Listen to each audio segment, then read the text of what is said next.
Chapter 1. Chapter 1. The October Night We Remember. Let's dive into this important topic. It was the 1980s and it was October. I remember every day getting out of school and walking to a nearby grocery store to look at the Halloween stuff. They didn't have much, but what they did have was pure gold, to me at least. I loved looking at all the scary masks and the not-so-scary plastic masks that used a rubber band to attach to our little faces. But I preferred the more adult masks, the rubbery kind, bonus if it was light up with a 9-volt battery. But my favorite purchase was an orange cassette tape called Horror Sounds of the Night. I would play that thing for hours in my bedroom while playing video games. It really stirred my imagination as I imagined all the evil characters or creatures that might be making those sounds. Come Halloween night, I remember, my parents would put that tape in a boombox and sit it in the window and delight the neighbors with those horrific sounds as neighbor kids would nervously make their way to our door in search of candy. That was just one memory, and it really caught the magic of the season. There are so many other memories, too many to count. And I bet other kinds who grew up during the 70s, 80s, and 90s. Before the costumes, before the candy, there was the slow build of October. The air cooled and sharpened, leaves exhaled that papery scent when you crushed them under sneakers, and porches began to glow with the easy magic of candlelit pumpkins. It was a month that sounded like wind chimes and distant football games, and felt like a jacket you finally got to wear. Evening settled earlier, and the world looked like a postcard under streetlights. Every errand after dinner was a chance to catch a glimpse of a neighbor testing a fog machine, or a window with a jointed paper skeleton grinning at you as if it knew a secret. Halloween did not arrive all at once in the 70s, 80s, and 90s. It gathered, one orange bulb at a time. Even if you could not have named it then, you felt the ritual begin with certain signals. TV guides tucked into the Sunday paper circled with must-watch specials. The Great Pumpkin, a Garfield caper. A commercial for a haunted record of creaks and moans that promised thrills if you turned the lights off. Grocery aisles that smelled like wax and sugar, full of candy bags that crackled in your hands. There were card tables in front of pharmacies loaded with plastic pumpkin pails, glow sticks that felt miraculous, and masks that promised terror and delivered it mostly in the form of a sweating forehead. In the 70s, October nights had a sleepy neighborhood comfort. Porch lights flicked on with no fuss, and a paper cat taped to a storm door felt like enough. The 80s dialed up the neon and the soundtrack. Thriller on the radio. A boombox rumbling out Ghostbusters while you carved a pumpkin with a butter knife and swore you could do a triangle nose straighter than last year. By the 90s, October had taken on a cinema sheen. Video store windows stacked with cardboard cutouts of slashers, mall displays with foam gravestones and battery-powered cackling witches. There were glow-in-the-dark spiders and black light bulbs, and a sudden realization that orange string lights could make even the most modest stoop feel like a set piece. What made that time feel special was not one thing. It was the accumulation. It was the way the house smelled like roasted pumpkin seeds and candle smoke on a Tuesday. It was a bus ride past lawns raked into leaf piles so dramatic you imagined ghosts hiding in them. It was school hallways decorated with construction paper bats, the purple mimeograph ink of a word search game that bled onto your fingers. Even the weather seemed to understand the assignment. The wind lifted just enough to give your costume cape, real or imagined, a heroic flutter. And every once in a while there was a night where the sky turned that deep shade of blue before black, the one that made porch pumpkins glow like they had a heartbeat. As adults, the invitation is not to reenact a childhood calendar, but to let October run at the pace it used to. Put on a record or a playlist full of synth and spooky organ and do nothing else for 12 minutes but listen. Set a radio on the windowsill and let the night air carry Monster Mash down the block, just for your own amusement. Light a candle that smells like leaves and cinnamon and pretend it is the living room version of a campfire. Pick one corner of your home and let it become Halloween's loudly dressed cousin. The corner that says yes to a cheap fogger and a cardboard cat. The trick is not to overthink any of it. In those years, magic snuck in through the small stuff, Maybe the most true thing about October then is still true now. It is less about the day and more about the run-up, like the drum roll that sets your heart beating. You can still feel that. Stand in your own doorway on a cool night, spot your breath, and take in the old sights and smells as they return in new shapes. The month will do the rest. 1.1. The first breath of October nights. Those weeks before Halloween felt like a soft launch, when the world dimmed a notch and everything hummed with possibility. Streetlights clicked on like stage cues, and pumpkins turned into tiny hearths that made even cracked sidewalks look kind after dinner. Streetlights used to blink awake like ushers, dimming the neighborhood into a velvet hush. Sodium orange halos pooled around mailboxes, and every jack-o'-lantern became a small fireplace, breathing candle heat into the cool. You could smell the wax and singed pumpkin lid, that faint paraffin curl that mixed with damp leaves and distant dinner. Cracked sidewalks looked friendlier under that glow, as if someone retouched the evening with a warm filter decades before apps. Memory adds sound. A porch swing sighing, someone rattling the newspaper, the whisper of a match as your neighbor relights a candle through a crooked tooth grin. Pumpkins were equal parts lantern and invitation, proof that the house inside believed in make-believe. For adults now, the ritual is delightfully simple. Step outside at dusk with a mug, swap one bulb for amber if you have it, and give the night 5 unhurried minutes. The stage will set itself. Leaves smelled papery and sweet, the scent that clung to corduroy sleeves and the cuffs of your jacket, lingering longer. October air carried the perfume of leaf piles that had been jumped on, raked up, and surrendered again to the wind. It was papery, a little sweet, like the inside of a library book left near a window. That scent clung to corduroy the way static clings to a radio, catching in cuffs and elbows so that later, bus seats, movie lines, you caught a ghost of the evening and smiled without meaning to. We wore the season like a fabric, wool that rasped the neck, scarf ends breathing autumn every step. Even the sleeves picked up a hint of wood smoke from someone's backyard experiment with a burn barrel. The mix was oddly glamorous, part bookstore, part campfire, part high school parking lot under a jealous moon. Want it back for an hour? Pull on something textured, cords, tweed, and take a slow lap around the block. Your coat will return with a souvenir smell money can't bottle, windows sprouted jointed skeletons, and black cats, daring you to stare back on your walk home in the cooling air. Those die-cut legends, skeletal grins, arched back cats, witches in mid-cackle, appeared overnight on glass like visiting celebrities. Tape corners silvered with age, a thumbtack where the cardboard had given up, and still they posed, daring you to meet their eyes as you passed. In daylight, they looked cheerful, even a bit flimsy. But after dinner, when the rooms behind them glowed, their silhouettes snapped into theater. Paper becoming myth because the light said so. We learned a neighborhood by its windows. The house with the sun-faded skeleton meant classic rock on the radio. The meticulous cat and moon tableau promised excellent candy choices and a likely fog of cinnamon brooms. For a modern wink, hang one just for yourself, original or repro, and enjoy the tiny jolt each time you catch it in reflection. A simple glossy skeleton in the glass turns a Tuesday commute into a brief haunted matinee, starring your street and your stride. A single orange bulb could make a porch feel like a portal. No fog machine necessary on a Tuesday. One twist of glass and the world changed temperature. An orange flood washed the siding, turned the screen door into a silhouette, and made moths look like tiny comets. The light wasn't bright so much as persuasive. It told you that beyond the threshold time worked differently, slower, friendlier, with room for rumors and candy arithmetic. You could see your breath in the bulb's halo at once, 2 small proofs that the night had opened. In the 80s, it paired perfectly with neon logos. In the 90s, it flattered every foam gravestone. Yet the charm predates all that. A single colored light declares, without a word, that this porch is temporarily a set, part front step, part proscenium. Try it now for your own amusement. Swap a lamp, dim the rest, put on a track with a drama thump bass. Suddenly Tuesday is October colored and the walk to your door feels like an entrance. 1.2 Neighborhood Theater. Porches, lawns, and sidewalk lore. The neighborhood did not decorate so much as rehearse.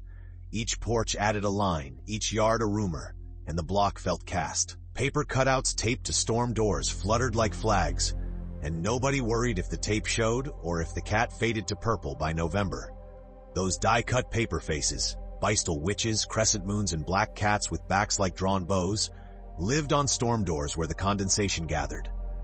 Scotch tape X's held on through rain and impatient slams, edges curled like old book pages. When the door opened, they flapped with that papery thup-thup, announcing visitors more honestly than any brass knocker. Sunlight bleached orange to sherbet and black to a bruised purple by Thanksgiving, a badge of service, not neglect. We didn't strive for museum glass. We wanted movement, gossip on hinges. The tape showed, and that was the point. Proof of a house in rehearsal. Today there's pleasure in embracing the same low-tech bravado. A cutout that flutters when the heater kicks on. A cat that fades nobly with each afternoon. Let the draft be your stagehand. If a corner refuses to stick, shrug and add more tape like a signature. The look says, our porch remembers, and it's not done talking. Someone swore the old maple was haunted, which meant you crossed the street anyway, just in case the branches tried to whisper your name. Every block had its oracle tree. An old maple with a scar in the bark shaped like a face if you stared too long. Under the sodium street lamp, the branches combed the sky, and a gust could make the leaves clatter like typewriter keys spelling your name. We crossed to the opposite sidewalk because superstition tastes better than bravery in October. Even our shadows did a little detour, stretching across driveways like gossip. The story changed each year. Civil War soldier, lovelorn bride, a kid who moved away and only came back on windy nights. Because rumor is seasonal decor. What mattered was the shiver, the prickle where scarf met neck. If you want to feel it again, take a late walk and let the leaves do their whispering tricks. Pause beneath the loudest branch, hear your name or not, and laugh at yourself. Some nights the street talks back, on others, the quiet is the better legend. Trash bags stuffed as ghosts bobbed from trees, proudly lumpy, taped at the neck, squeaking whenever the wind turned a corner. They were proudly improvised. Supermarket bags stuffed with newspaper, a Sharpie face drawn a little off-center, the neck cinched with electrical tape like a bow tie. Hung from a coat hanger or twine, they bobbed in crosswinds with a cheerful squeak, the sound of plastic rubbing like balloons at a slow dance. When the weather turned damp, they took on an accidental shine, catching porch light and mimicking ectoplasm with nothing but polyethylene. They were also declarations of neighborhood thrift and play. You didn't need fog machines to convert a lawn into Afterlife Row. You needed a roll of tape and an imagination that tolerated lopsidedness. Recreating the vibe now is less about craft and more about attitude. Letting the wind be a collaborator. Letting the ghosts bump against gutters like they're giggling. If one spins itself into a knot, don't fix it too fast. There's comedy in the tangle, and October has always loved a ham. Porch lights were invitations. Quiet doorbells that said we are home, we are playing along, come back Saturday with your best story. The glow of a porch light was neighborhood semaphore. Warm tungsten pooling on cracked steps, a moth orbiting like a tiny satellite, and the soft hum that said someone was home, someone was in on the joke. In those years, you learned the code without a memo. Lights on meant knock, lights off meant specters only. Even the click of a switch became theater, cueing footsteps, door chains, and the ceremonial rattle of the candy bowl. Porches were stages for micro-conversations. A compliment tossed to a stranger's costume, a local myth updated, a promise to tell a bigger tale next time. That spirit translates beautifully now. Flip your light as a private beacon to the season, even if no one climbs the steps. Sit with the glow, a drink sweating in hand, and let the neighborhood monologue drift past. Distant radios, leaf blowers choking into silence, laughter turning a corner. The light says what you mean, we're home, and we're playing along. 1.3 screens and speakers, our seasonal soundtrack. October arrived by speaker and screen, curated by TV guides, video store windows, and the neighbor with a boombox and opinions. You circled the great pumpkin and taped it to the fridge like a national holiday, then argued channel positions like treaty law. Appointment television felt like a civic duty. You circled the great pumpkin in the TV guide with a squeaky marker, ripped the page, and taped it to the fridge like the launch schedule at NASA. All week the listing stared back while you poured cereal, promising that one night would be lit by the glow of Linus's faith and Snoopy's doghouse silhouette. Miss it and it was gone until next year. There was no safety net, only suspense and the righteousness of being ready. Channel positions were treaty law in the living room. Someone swore the best reception for the special was on 5. Another bet everything on 3 with the VCR set to auxiliary. Rabbit ears were adjusted like divining rods. A cousin stood holding foil. An uncle commanded, "Don't move. Perfect." During commercials, local spots hawked carpeting and half-price fun-size bars, reminding you this was a communal broadcast, threaded through every house on the block. Scarcity made it sacred. The picture wobbled and we leaned closer. Thriller and Ghostbusters thumped from radios, turning pumpkin carving into a dance you pretended was precision, hands sticky with strings and seeds. The radio gave October a backbeat. Thriller thumped out of kitchen speakers like a challenge, and Ghostbusters turned every pumpkin into a percussion instrument. You pretended the sawing motion of the knife was choreography, hips bouncing while you scooped the strings, fingers glazed with pumpkin slime and bravado. FM DJs cackled between songs, promising a spooktacular block, while you tried to time a perfect triangle eye to the chorus. The whole room smelled like sugar, candle wax, and stereo heat. We recorded those nights in lopsided mixtapes, complete with abrupt DJ chatter and a weather warning that broke right through the bridge. Pause button kung fu left little hiccups that now feel like signatures. The vibe was part haunted house, part dance floor, all permission slip for silliness. If you want the old voltage back, put on the synths, dim the lights, and declare your cutting board a stage. When a seed sticks to your elbow and won't let go, call it the encore. Commercials sold. Spooky sound effect records that promised shrieks and delivered glorious hiss and crackle, the vinyl ghost that haunted the living room. Before streaming ambiances, we had albums of door slams, rattling chains, and banshee wails that looped with the patience of a rotary phone. The sleeves promised cinematic terror. The grooves delivered glorious hiss and a scream that sounded faintly like your neighbor. You set the needle, and the living room transformed into a low-budget crypt, all bassy thunder and crackle that felt like it came from inside the walls. The sound bed made plastic spiders seem ambitious. Sometimes the record skipped mid-moan, and we let it, because the skip became part of the haunting, a phantom knocking on the same door forever. Console lids thumped, colored bulbs hummed, and the speakers breathed like bellows as the evening lengthened. Today you can stream a perfect loop, but there's a special mischief in courting imperfection, an oops that becomes atmosphere. Find a crackly copy at a thrift bin, or fake the patina, and let the vinyl ghost host your night. VHS shelves offered cardboard nightmares, their sun-faded faces daring you to be braver this year, while clerks whispered which one actually kept them up. Video stores arranged October like a dare. Rows of sun-faded faces peered from clamshells and sleeves, their taglines whispering that this year you might actually be brave enough. You read the back covers like contraband liturgy, fingers tracing stills of foggy graveyards and improbable hair. The place smelled like plastic, carpet cleaner, and microwave popcorn. Somewhere, a CRT played trailers on loop while the tracking line wriggled like a worm across the bottom edge.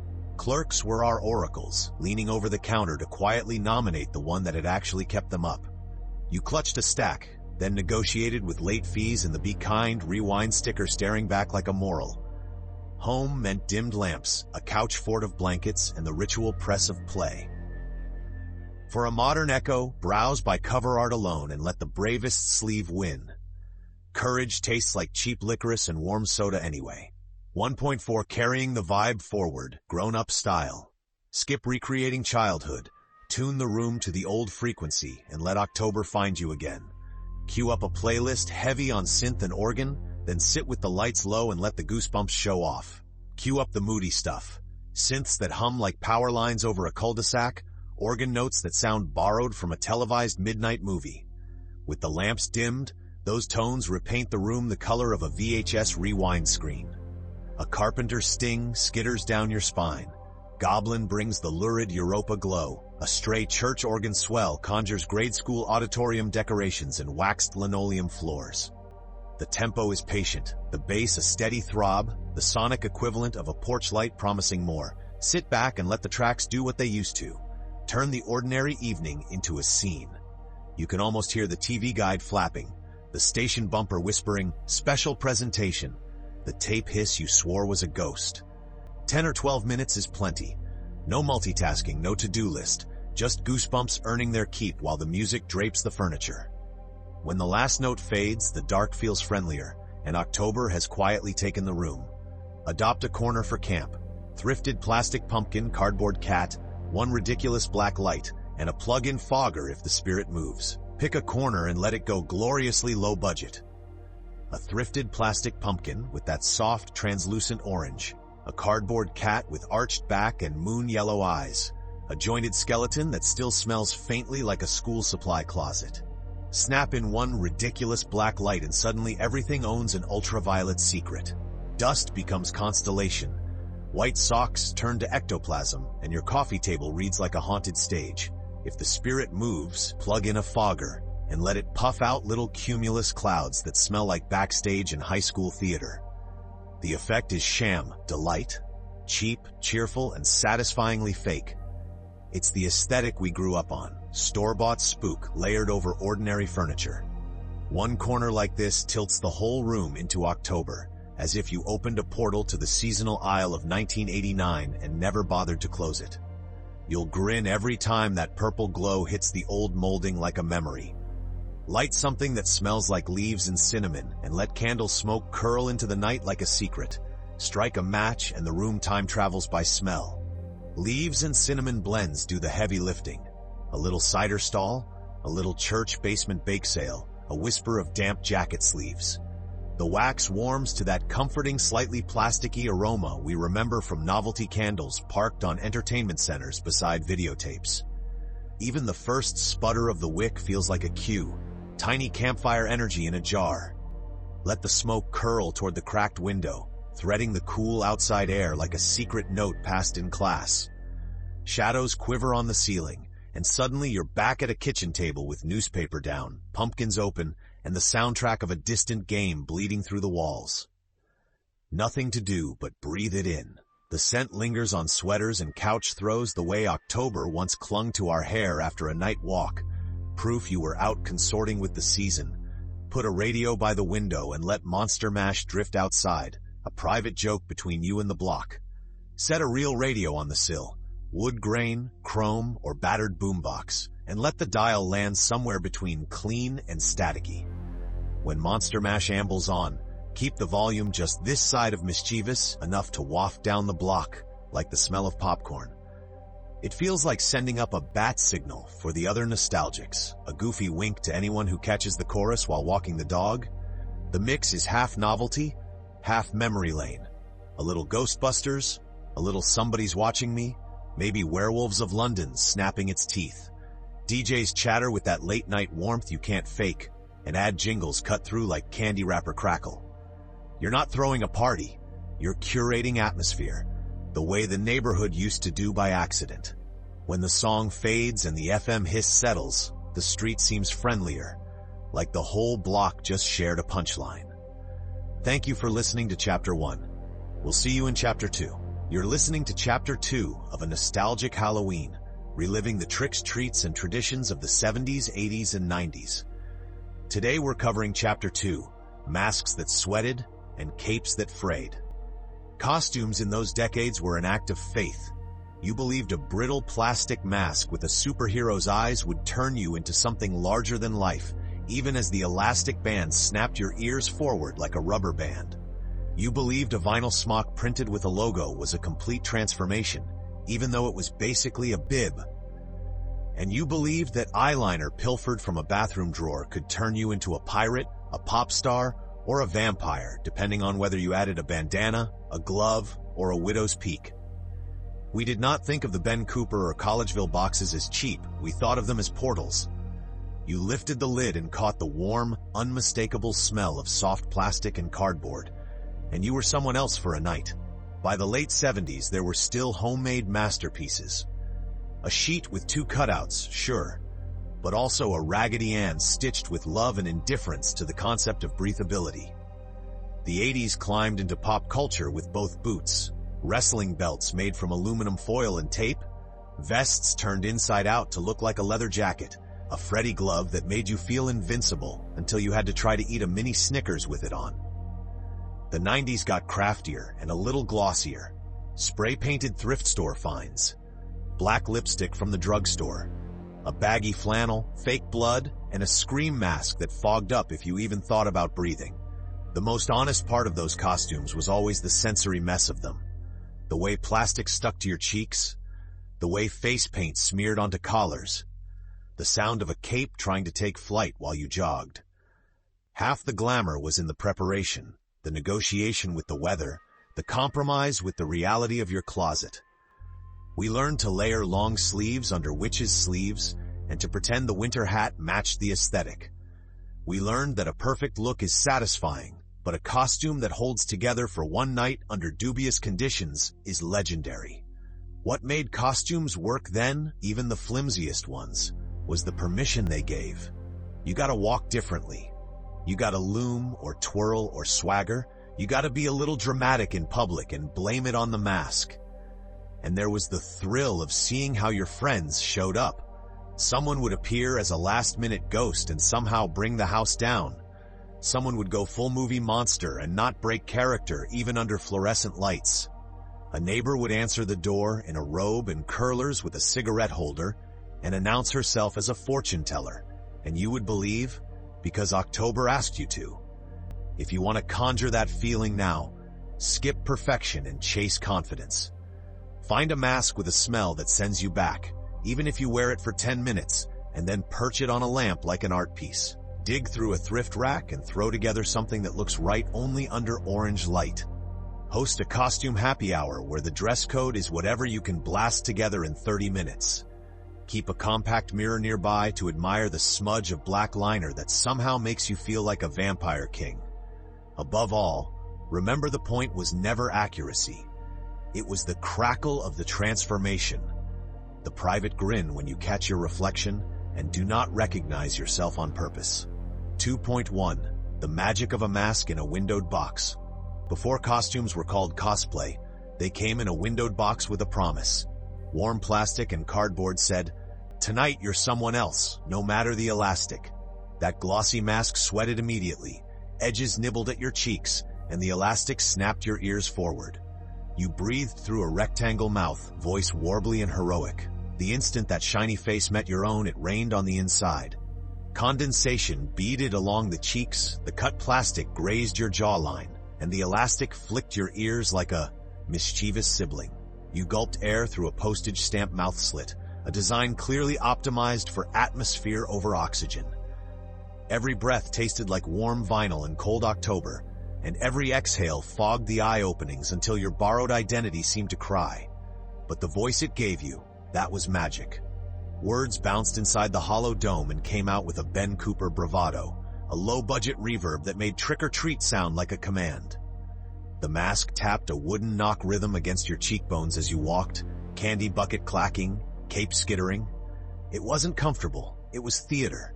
For one night, discomfort was part of the spell, a private pact between sweat, plastic, and the courage to be seen as someone else.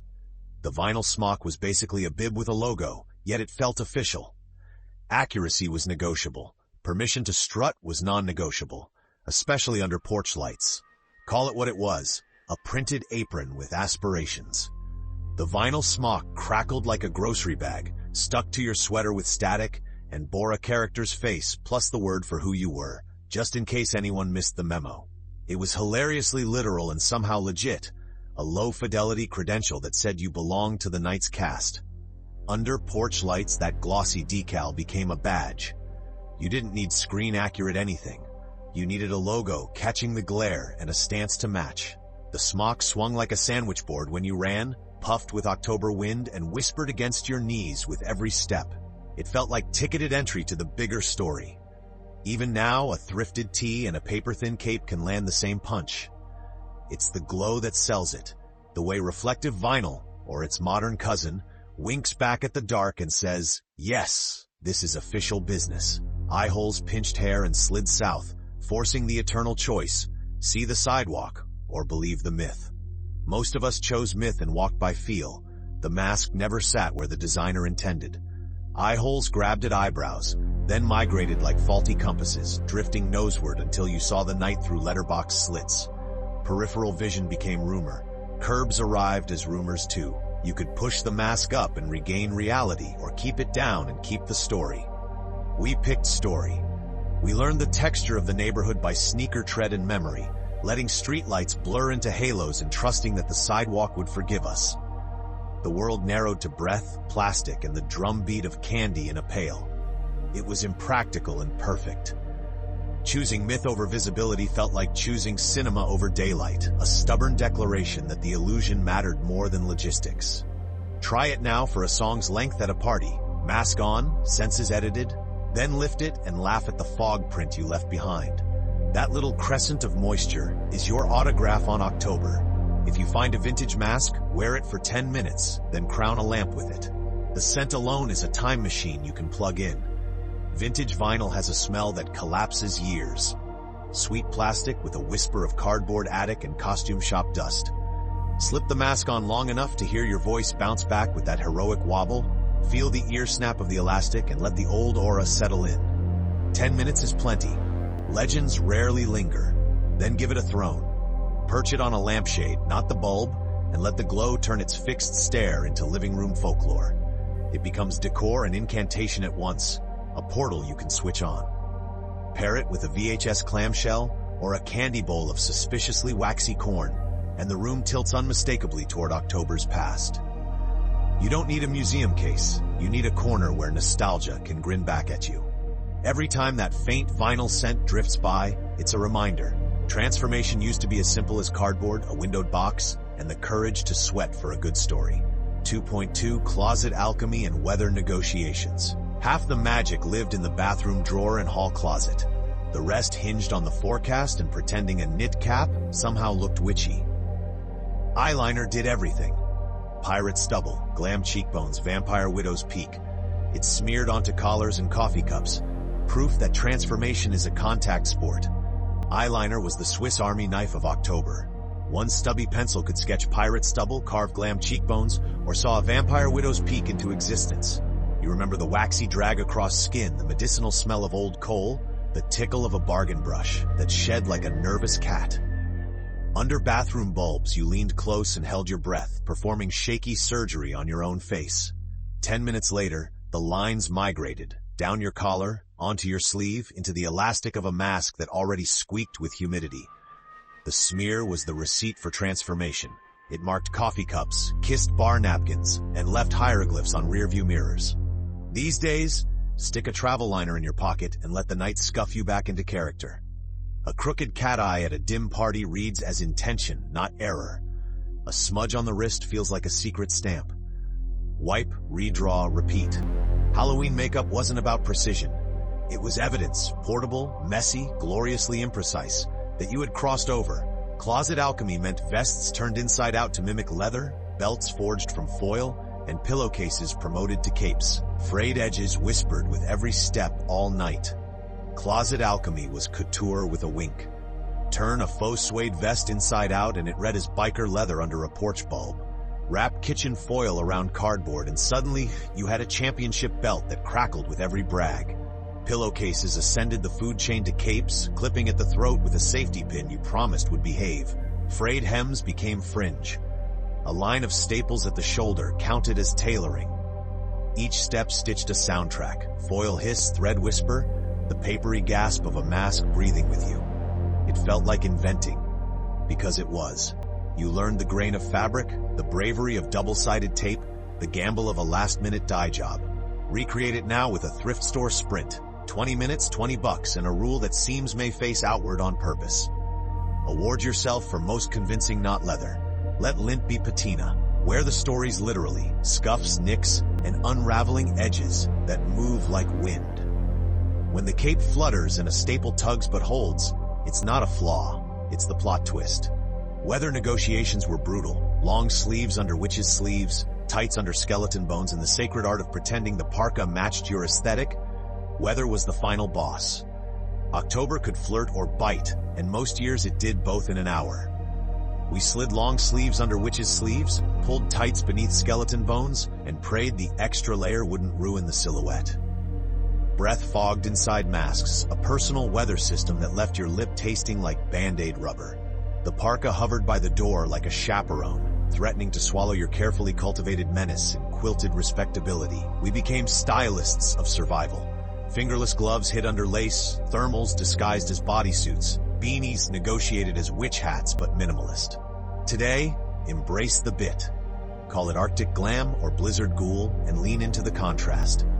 A scarf in cemetery gray, boots that clomp like a soundtrack, a flask of spice something warming your pocket. The point wasn't purity, it was audacity. You were a sorcerer with goosebumps, a ghoul with a hood. If the costume triumphs over the forecast, even while arguing with it, you win. Build a look that thrives in low light. Texture beats precision. Frizz, gloss, creak, swish. Let the soundtrack be the cape trying to take flight. Darkness was a flattering co-conspirator. Under porch bulbs gone amber and streetlights buzzing like sodium beehives, precision mattered less than sensation. Frizz read as aura. Gloss telegraphed wealth or witchery, depending on the angle. Vinyl creaked like an entrance, tools swished like rumor. Camcorder grain turned even the bait, laziest get-up cinematic. Smoothing edges the way memory always does, build for the shadows. Think silhouette and sound. A cape that snaps when you pivot, chains that issue a polite threat, bangles that count your steps like a seance metronome. Test your get-up in low light. The bathroom with the overhead off, a lamp dimmed to pumpkin.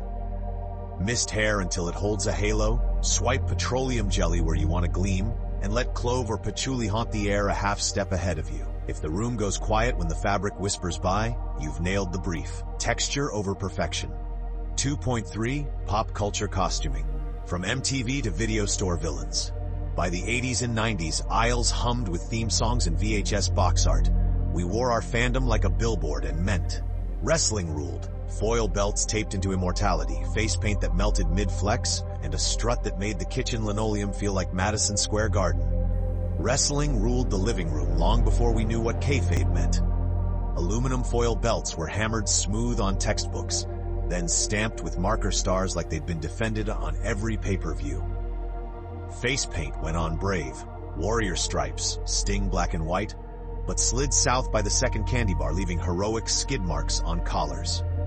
A bath towel became a cape, a pillowcase the entrance banner, and the kitchen doorway the tunnel where you practiced the slow, menacing walk. The soundtrack was a boombox chewing a cassette of theme songs, all treble and courage. Every slam to the linoleum echoed through the house like we'd body-slammed doubt itself. Even the smells were accurate. Sugar, sweat, and the faint chemical whisper of grease paint. Want the vibe now? Throw on a thrifted satin robe, tape a belt of cardboard gold, and cue your old favorite theme for a living room walkout. You're not impersonating a wrestler. You're borrowing that unbreakable strut, the one that turns a hallway into an aisle of adoration for as long as the chorus lasts. Slasher chic meant a Freddy glove clacking against candy bowls and scream masks fogging at the thought of breath. The voice changer sounded spooky even at Radio Shack volume. Slasher chic arrived tucked inside VHS covers that dared you to look away. A plastic Freddy glove made the simplest candy bowl feel like a boiler room, every clack on the rim a promise. Ghostface masks fogged if you even imagined exhaling, that glossy grin turning into a private weather system. Hockey masks felt heavy with legend, while dollar store knives gleamed with exactly the wrong kind of optimism under a porch light. The sound design was half imagination, half Radio Shack. A voice changer that rasped at polite volume, turning trick or treat into a payphone confession. Fake blood-painted cuffs, then your hands, then your jeans, branding you with late-night ambition. To channel it now, dim the room to video store twilight and let the box art do the storytelling. Prop a mask on a lamp, cue a synthy score, and nurse something red in a solo cup. It's less about scares than swagger. Moving like you've got a final girl's focus and a villain's sense of timing. Music icons were weapons grade. A single glove, pegged jeans, and hair sprayed into sculpture. The air tasted faintly of Aquanet and teenage ambition. Music icons were the easiest alchemy. One glove and suddenly the sidewalk had a backbeat. Pegged jeans tightened the silhouette like a drum fill. Hair wasn't styled so much as engineered. Aquanet rendering bangs into sculpture that could receive radio. A lace glove or a thrifted ruffle suggested whole biographies. Pop deity, downtown romantic, mall rat demigod. We learned choreography from MTV by osmosis, absorbing moves between commercials and serial. The scent profile was unmistakable. Hairspray, bubblegum lip gloss, and the faint ozone of a cheap fog machine if someone got ambitious. Radios bled into boomboxes into Walkmans, and every mirror was a stage door.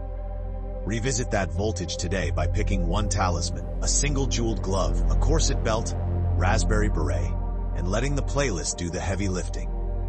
Belt the chorus into a hairbrush, strike a silhouette against a lamplit wall, and remember the sacred truth of MTV Halloween.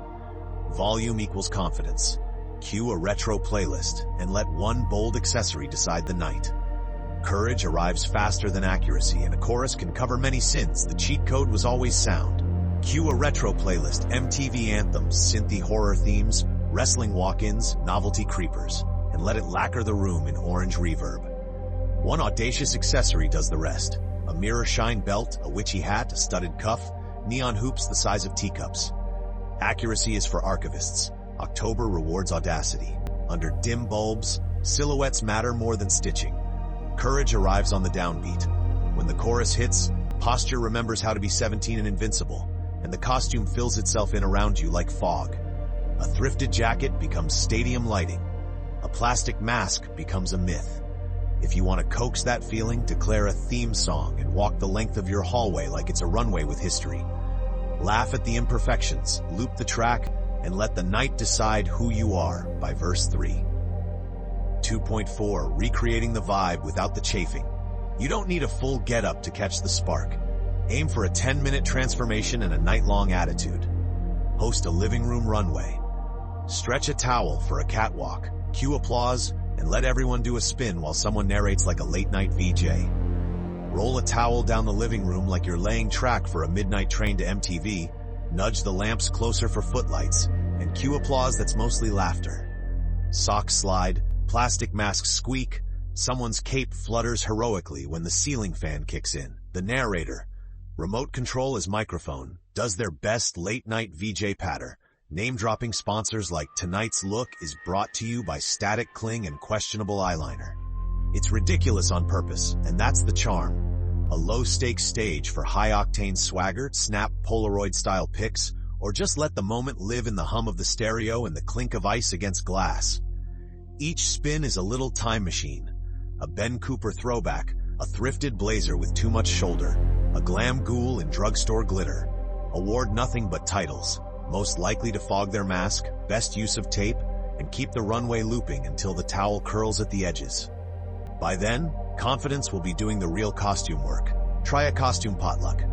Bring one swap-worthy piece and the story attached to it. The tales do half the lifting, nostalgia does the rest. Think of it as a potluck where the casserole is a single glorious object. A wrestler's belt made of duct tape, a sequined glove, a flannel that remembers the scream years. Everyone brings one swap-worthy piece and, more importantly, the story baked into it. The Kmart aisle where it was grabbed, the party where the strap snapped, the ex who never noticed the glitter trail. The objects become appetizers, the memories are the entree. Lay your finds on a coffee table like a tiny museum of soft plastic and bravado. The room fills with attic cedar, hairspray, and the papery rasp of old costume bags. Try things on. Not for perfection, but for comedy and courage. The swap happens naturally as a vibe check.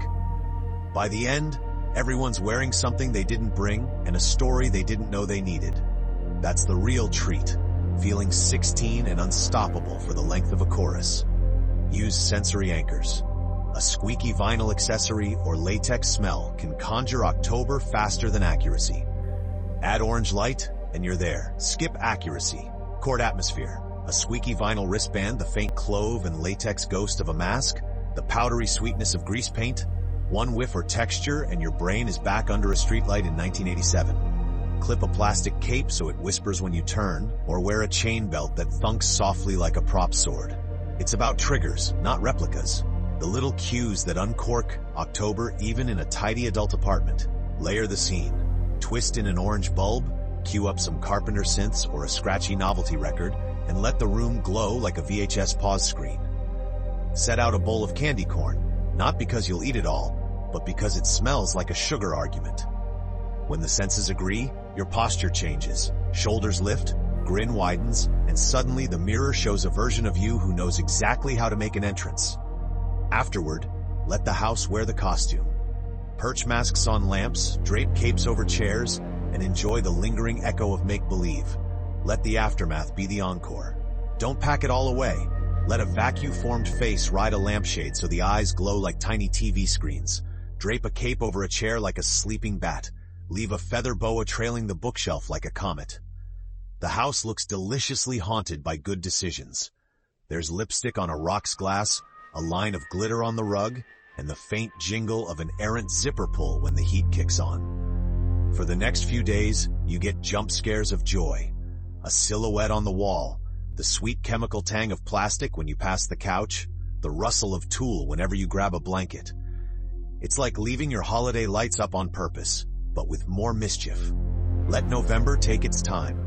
The decor will slowly relax back into civilian life, and you'll still find a bobby pin in December that sends you right back to the runway. That concludes Chapter 2.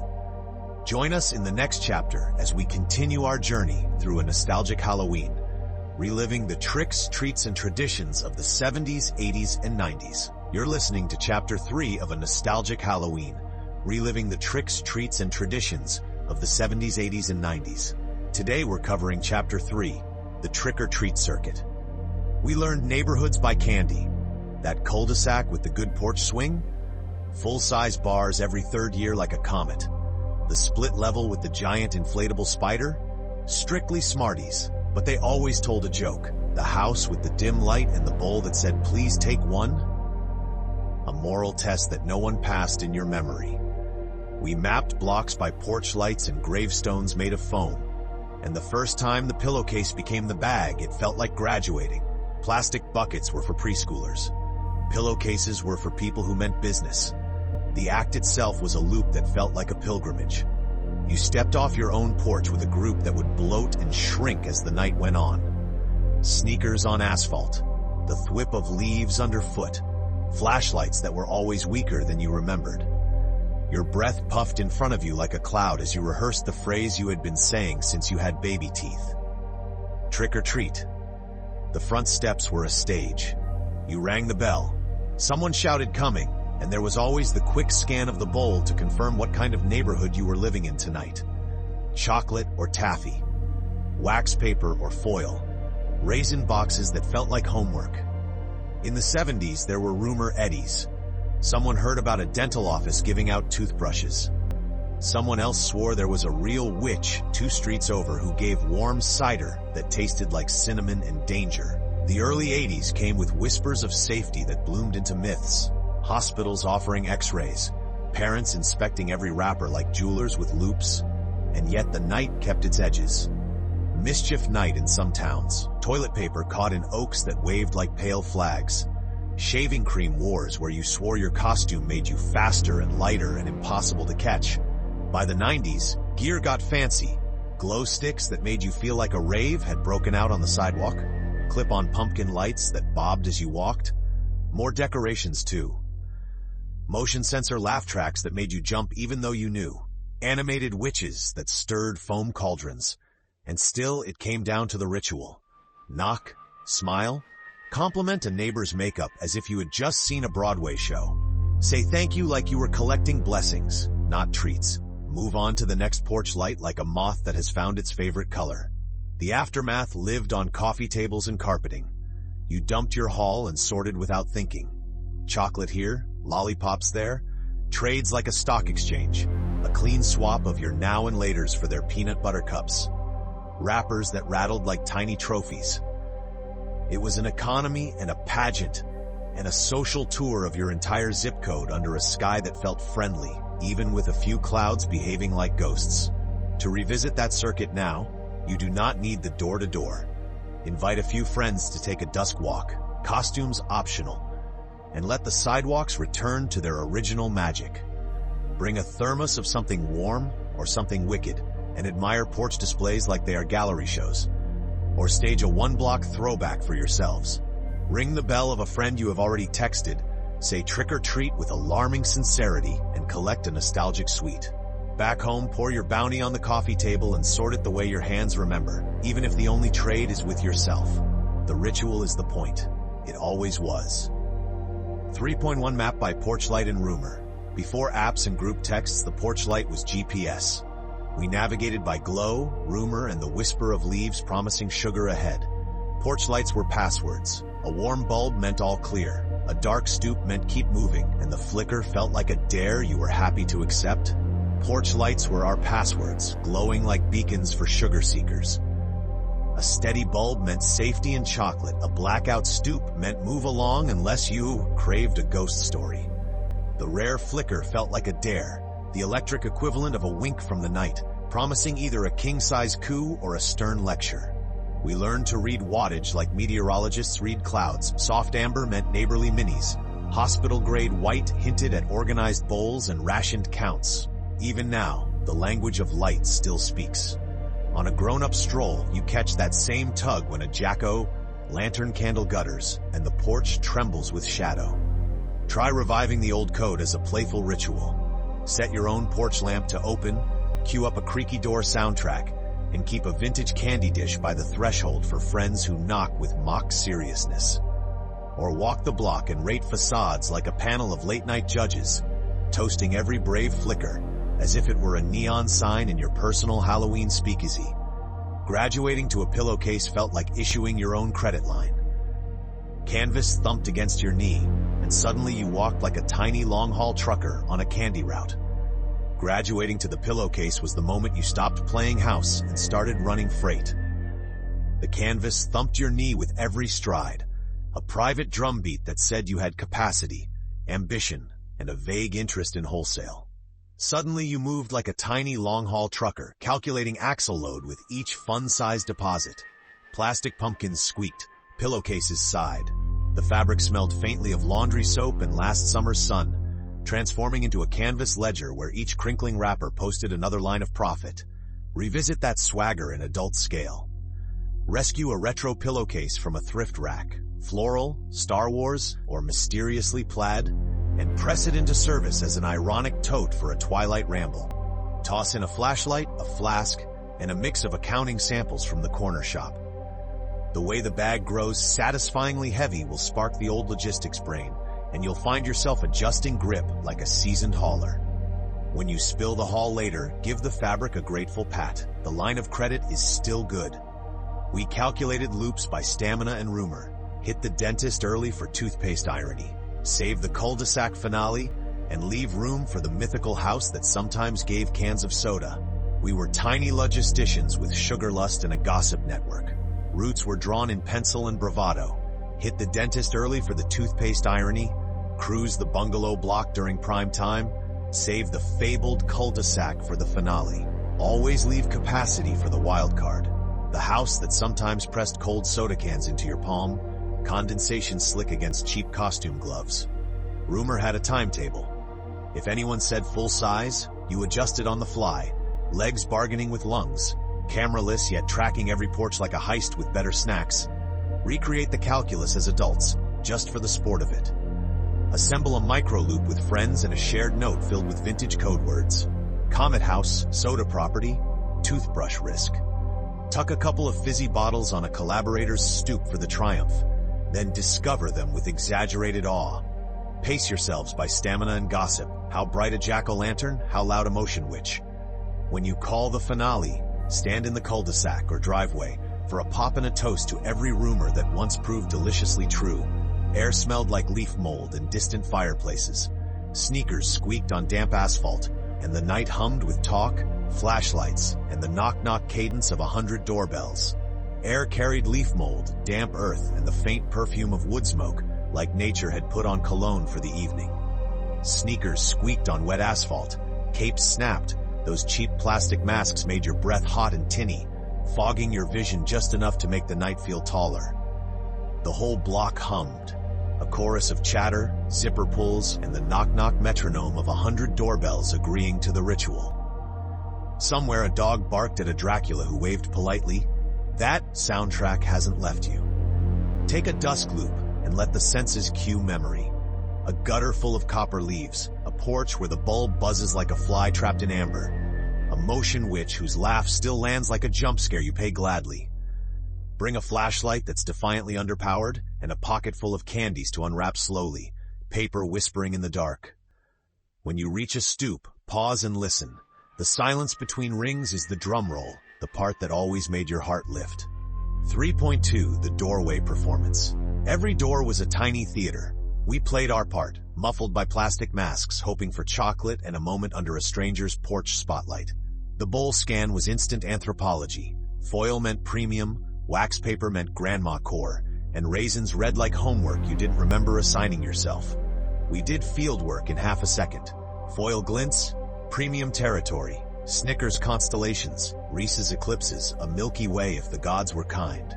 Wax paper meant a lovingly wrapped mystery from someone's retro kitchen, the kind of sweetness that tasted like church basements and crochet. Cellophane rattled like a warning. Taffy minds ahead, possibly peanut-flavored, possibly a riddle. Raisins sat there like a pop quiz, nutritious and accusatory, the moral center no one asked to visit. Even the vessel spoke volumes. Plastic cauldron screamed novelty store. Wooden salad bowl said we respect tradition. A mixing bowl hinted at abundance and chaos. Our eyes ran the inventory and recalibrated hopes. Full-size bars reset the night's economy. Fun-size dictated exchange rates. Homemade popcorn balls hovered between contraband and coveted depending on your family's rumor policy. Today, the game still plays. Dump a museum bowl at a grown-up gathering. Foil, wax, raisins and all, and watch people confess their candy politics with the sincerity usually saved for voting booths. Scripts varied. Trick or treat could be sweet, deadpan, or shouted from behind a sweating mask, followed by the polite encore, thank you like you were collecting blessings. We workshopped the line on sidewalks. Sometimes you went classic, bright, sing-song, a greeting card come to life. Other nights you tried deadpan cool, a moody vampire who was also very into Kit Kats. Masks muffled everything into charming nonsense, so Trick or Treat became a humid trombone solo. There was the Taboo remix, Smell My Feet, always delivered like contraband stand-up, followed by giggles and immediate repentance. Teenagers perfected the minimalist read, an art house trick or treat that said we know the ritual, give us the goods. Capes swished, princesses curtsied, zombies committed to the bit. And then the closer, thank you, a gentle little benediction that made the exchange feel sacred. The bag tilt replaced handshakes. The porch light dimmed like curtain call. Householders offered their lines too. And what are you supposed to be? The eternal prompt for a sweaty Darth Vader to wheeze? You know. Recreate it with friends. Knock, deliver your best version and savor applause measured in minutes. Masks fogged, elastic snapped your ear, and the plastic smelled like crayons and warm breath.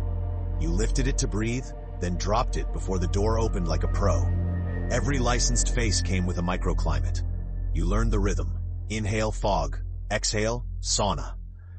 The elastic staged a tiny coup behind one ear, snap, while the eye holes were a diplomatic compromise with your actual eyes. The plastic tasted like kindergarten and static electricity. The mouth slit left a faint red line that announced you'd chosen aesthetics over oxygen. You'd hook a finger under the chin, flip the mask up for a hit of real October. Damp leaves, cold air, distant laundry. Then drop it perfectly as the knobbed, seamless. Star entrance, vision tunneled, peripheral gone. Your own breath roared like ocean surf in a seashell. Makeup smeared heroically against the inside, a behind-the-scenes disaster no one saw. Still, the silhouette worked. You were recognizably other. That trade, comfort for transformation, felt worth it every time. For a laugh now, wear a thrifted plastic mask through the first reel of a VHS horror night, and remember how bravery once smelled like vinyl and fog. Complementing decor became part of the gig. Great gravestones, amazing cobwebs, that witch cackle got us. In return, an extra minibar, or at least a conspiratorial wink. Porches turned into galleries, and we became quick study critics. You learned to clock a fog machine's confidence, the ambition of a graveyard layout, the integrity of a hand-carved jack-o'-lantern versus a store-bought smile. Animatronic witches delivered cackles that hit like jump scares. Black lights made every bit of lint look ectoplasmic. A well-placed compliment. Love the tombstone puns, stellar webbing. That banshee shriek is Broadway ready. greased the wheels of neighborly joy. Sometimes the reward was an extra miniature bar. Sometimes it was the delighted gasp of a homeowner scene.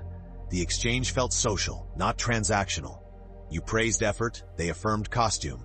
Everyone pretended this was normal commerce rather than a sugar-based theater piece. Try a grown-up porch crawl now. Stroll at dusk, rate fog density and pumpkin typography, hand out ironic ribbons for best jump scare, or most sincere skeleton. The candy may be smaller, but the winks are still full size. 3.3 Rumors, Risks, and the Night's Edge. The night always kept a sly edge. Rumors traveled faster than we did, mixing safety talk with mischief born of aerosol and nerve. Urban legends toured the block, razors and apples, pins and taffy, mysterious vans. We nodded, then kept walking, because the ritual felt sturdier than the rumor. Rumors moved ahead of us like static before a storm.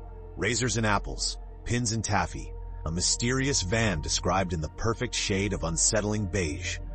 Talk radio spun cautionary tales. Xeroxed flyers appeared on library corkboards with grainy clip art of jack-o'-lanterns. Somebody's cousin knew somebody. We nodded like junior skeptics, adjusted our crackling plastic masks, and kept walking. The porch lights were already calling, a constellation strung across the block. Fear and excitement braided together, the night tasting metallic and sweet in the same breath.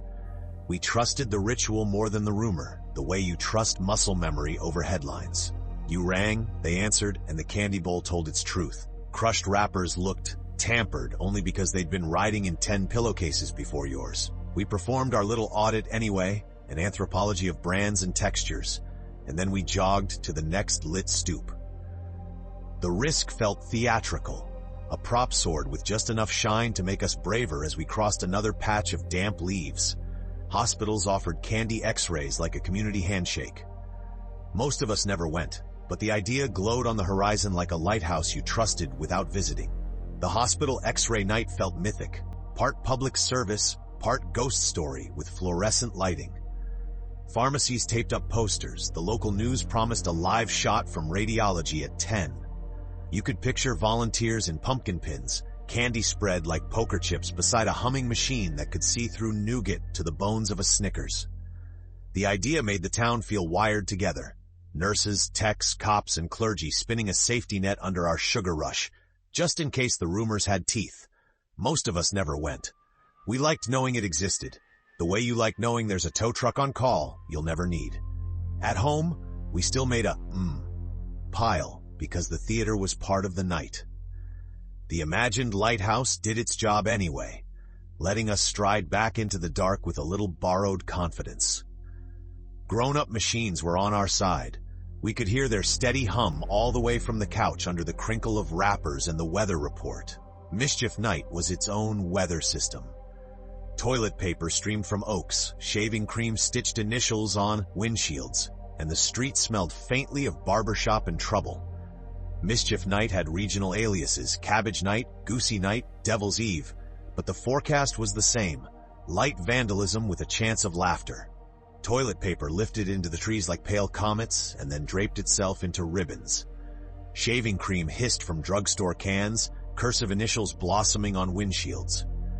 Someone always swore about eggs, but mostly it was the theater of threat, the fizz of rule bending set to the squeak of sneakers and the snap of leaves underfoot.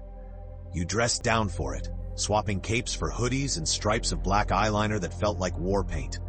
The air smelled like damp bark and barbershop, and the thrill was proportionate to the chance of getting caught by nobody in particular. Cruiser lights ghosted past at parade speed. We pretended not to notice. By morning, lawns wore streamers gone limp with dew, a temporary wedding to mischief. Brooms appeared, laughter softened, and the town shook off the prank glitter with a satisfied yawn. There was an unwritten treaty with adults. Cops cruised slow, porch sitters waved, and teenagers strutted the middle of the road like they owned the soundtrack. There was a social contract you could feel in your shoelaces. Cops idled past with windows cracked, blue lights dialed down to a soft metronome. Porch sitters in lawn chairs owned the corners. Thermos steam, a bowl within reach, a cigarette drawing a little orange comet. Teenagers took the middle lane, boom boxes hoisted like trophies, the bass from Thriller or The Chronic turning asphalt into a runway. The rest of us orbiting, smiling, part of the same loose choreography, Front yards became living rooms, and the dialogue was pure neighbor. Nice mask, great makeup, take another. No one needed rules read aloud. The lanes enforced themselves by vibe and volume. When a motion witch cackled, everyone glanced up as if on cue. Eventually, the treaty signed off in clicks, one porch light, then another, rolling credits on the block. We drifted home with our loot and our ears still ringing, the soundtrack fading into the plastic rustle of a very good night. 3.4 Aftermath, economics, sorting, trading, stashing. Back home, the living room turned into a trading floor. Paper rustled like money, and everyone suddenly had strong opinions about nougat. Sorting was muscle memory. Chocolate, chewy, hard candy, the weird international wild card, and the noble trade pile. Priorities snapped into place faster than you could say nougat. The spill came first. A dramatic pillowcase exhale onto shag or Berber, the sound of tiny economies raining down. Without consulting a single flowchart, our hands went to work. Chocolate slid left by gravitational law. Chewy migrated right with the starbursts and their dental dares. Hard candy formed a glittering border that could outlast winter. The instincts were ridiculous and perfect. A choreography learned from 1,000 couch-side audits. There was always the wild card pile too. Mysterious toffees in crackly gold paper, sesame crunch bars, a lollipop that tasted faintly like perfume, and international intrigue. Wax lips, candy cigarettes, and those chalky tablets that looked like aspirin but promised fruit. And then, the noble trade heap. Items you respected but didn't love, curated for diplomacy. The categories weren't just flavors, they were identities. Chocolate was for victory laps. Chewy meant commitment. Hard candy was an insurance policy. The rest? Culture, curiosity, and the satisfaction of a system clicking into place before the commercial break. Market values were understood. Peanut butter cups beat everything. Kit Kats had liquidity, Smarties were small change, and circus peanuts were a philosophical question. We didn't need spreadsheets to know the exchange rate. Peanut butter cups were the gold standard, backed by the full faith and credit of chocolate plus salt. Kit Kats, meanwhile, had liquidity, easy to split, easy to swap, universally accepted. Snickers and Milky Way acted like blue chips, you held them for stability. Smarties were small change, jingling in the margins, perfect for sweetening a lopsided deal or buying peace after a disputed trade. Then came the problem children. Circus peanuts posed a philosophical quandary. Were they candy or insulation? Necco wafers functioned like currency from a collapsed empire, historically interesting, nutritionally dusty. Jawbreakers were an annuity with terrible interest. Almond Joy versus Mounds provoked debates that bordered on constitutional law. Full-size bars introduced temporary inflation, miniatures brought austerity, and candy corn, seasonal and ceremonial, moved like commemorative coins, valuable only when the moon looked right and the TV special had a rotating pumpkin. We didn't just eat, we arbitraged. Strategies emerged. Freeze the good stuff, hide decoys in the obvious spot, stash the real hoard in a cereal box, and pretend you were above it all. Once the dust settled, strategies appeared like a heist board. The prime chocolate went to the freezer. Snickers and peanut butter cups turning into cold, chewy miracles that extended the season by stealth. Lesser pieces formed decoy caches in the obvious drawer, the one any sibling or opportunist would hit first. You left a few wrappers artfully askew, a stage set suggesting the vault was empty. The real hoard lived inside civilian objects. A cereal box with a convincing rattle, a board game no one touched since last summer, the hollow behind VHS clamshells. Trades were negotiated with the solemnity of diplomats, but stashes were pure theater. And of course, there was the performance of nonchalance, the cultivated air of I'm above candy now, as you casually unwrapped a mini at precisely 11 p.m. We learned misdirection from cartoons and applied it to nougat. The mission wasn't greed, it was continuity. Keep the magic on tap, one frozen square at a time. To replay it now, invite a few friends to dump their grown-up grab bags and trade for laughs. Pair caramels with smoky whiskey and declare a victor no one contests. Recreate the closing ceremonies with adult panache. Invite friends to arrive with their own grab bags, office bowl rescues, thrifted oddities, the fancy stuff from the corner shop, and dump everything onto the table with the same theatrical flourish. Sort shamelessly. Trade with mock serious haggling and exaggerated market talk, awarding bonuses for obscure wrappers or pristine logos. The soundtrack is optional but recommended. A crackly Halloween mixtape or the menu screen of a beloved VHS horror elevate the tasting like it's a flight. Pair salted caramels with a smoky rye or peaty scotch. Let a stout carry peanut butter cups into roasted territory. Use bracing black coffee to make candy corn almost profound. Cast ballots, crown a champion, and give a Lifetime Achievement Award to the candy that most smells like carpeting and Saturday morning. When the crumbs and foils glint under lamplight, sweep them into a bowl like confetti. The winner isn't the candy, it's the ritual, performed with a wink, savored like a vintage you forgot you had. Thank you for listening to Chapter 3. We'll see you in Chapter 4. You're listening to Chapter 4 of A Nostalgic Halloween, reliving the tricks, treats, and traditions of the 70s, 80s, and 90s. Today we're covering Chapter 4, Candy Trades and the Sweet Economics of October. There was never a syllabus, but everyone understood the candy rules. Some candy was currency, some was consolation, some was a dare. You learned fast what mattered on the open market. Peanut butter cups were hard dollars, negotiable anywhere, worth 2 lesser items if the night had gone well. Snickers and Kit Kats and Milky Ways were the blue chips. Caramels filled the role of bonds, steady and a little boring. Smarties were someone else's problem, except when you craved exactly that chalky snap. Tootsie Rolls were pennies. Pop Rocks were fireworks. Warheads arrived in the 90s like a challenge and got traded mostly for the fun of seeing someone's face implode. The texture of it all was a tactile memory bank. Foil wrappers that felt cold and precise. Black and orange wax-papered peanut butter kisses that ripped fillings and still made you oddly fond. The romance of wax soda bottles you bit like a vampire. Chemical nectar chasing down the wax you inevitably swallowed. Chico Stick with its dusty crunch. Necco wafers that felt like communion for the sugar faithful. Boxed raisins that threatened to virtue shame your candy mountain. And then there were the legends. A marathon bar that your older cousins swore was longer than your arm. A PB Max that appeared and vanished like a cryptid. Mallow cups that tasted better than their reputation if you ate them while sitting cross-legged on carpet. The ritual peaked in the sort. You did it whether you had a little or a lot, alone or with an audience. Piles formed, favorites shielded, swaps offered with a flourish. And then there was the adult tax, a joke made with real intention. A parent or guardian charged 1 or 2 items of their choosing, loudly announced and dutifully paid. At the time, it felt like a mild injustice. In retrospect, it was a ceremonial acknowledgement that this was a feast and everyone deserved a bite.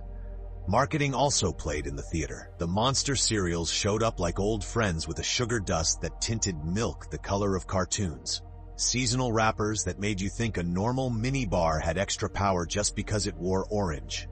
Novelty candy grabbed headlines. Candy cigarettes that broke with a puff. Lollipops with insects imprisoned inside them, for the kind of person who wanted a party trick more than a snack. By the late 90s, caramel apple pops were the new darlings, tasting exactly like a fairground. What we remember most, though, is not the exact inventory. It is the glow of that spread on the living room floor, the feeling of being rich in options and sugared possibilities. The rustle of wrappers was its own soundtrack. The smell of chocolate, artificial cherry, and dry leaves made a strange harmony that set October fuller than any candle. Sometimes you made a private stash, hidden under a bed, subject to periodic audits. Sometimes you declared amnesty and poured the leftovers into a communal bowl that could outlast winter. You can stage the sweetest time travel now with something simple. Build a tasting flight for grown-ups. Arrange 5 or 6 old favorites on a platter, and add something notorious for nostalgia, even if you know it is going to be weird. Pour small glasses of milk or something stronger, and plot a ranking like a pair of critics who take their work very seriously. Or revive the trading floor. Invite friends to bring a bag of minis and host a swap you score with a pencil on a paper napkin. Award a trophy to the person who turns 2 Tootsie Rolls into a gold mine. The candy itself is the prop. The real treat is the soft chaos that blooms when wrappers start to pile and stories start to spill. 4.1 The night's balance sheet. Value, scarcity, and status. Before calculators and spreadsheets, we learned value by flashlight. Candy taught shortage, surplus, and swagger. Every wrapper carried a price, and every pocket felt like a wallet. Peanut butter cups were hard currency, with Snickers, Kit Kats, and Milky Ways as blue chips. Smarties and Tootsie Rolls ran the small change. Caramels were steady, respectable savings. Peanut butter cups were the gold standard, soft-spoken but absolute. You could feel their value in the small, ridged patty, the brown paper ruffle like a mint mark, the mingled scent of cocoa and peanut oil leaking through foil. Snickers, Kit Kats, and Milky Ways were the blue chips you stacked proudly, reassuring in their heft and predictability. They traded without speeches. Everyone knew the terms. Snickers flexed nougat swagger. Kit Kats snapped like a notarized signature.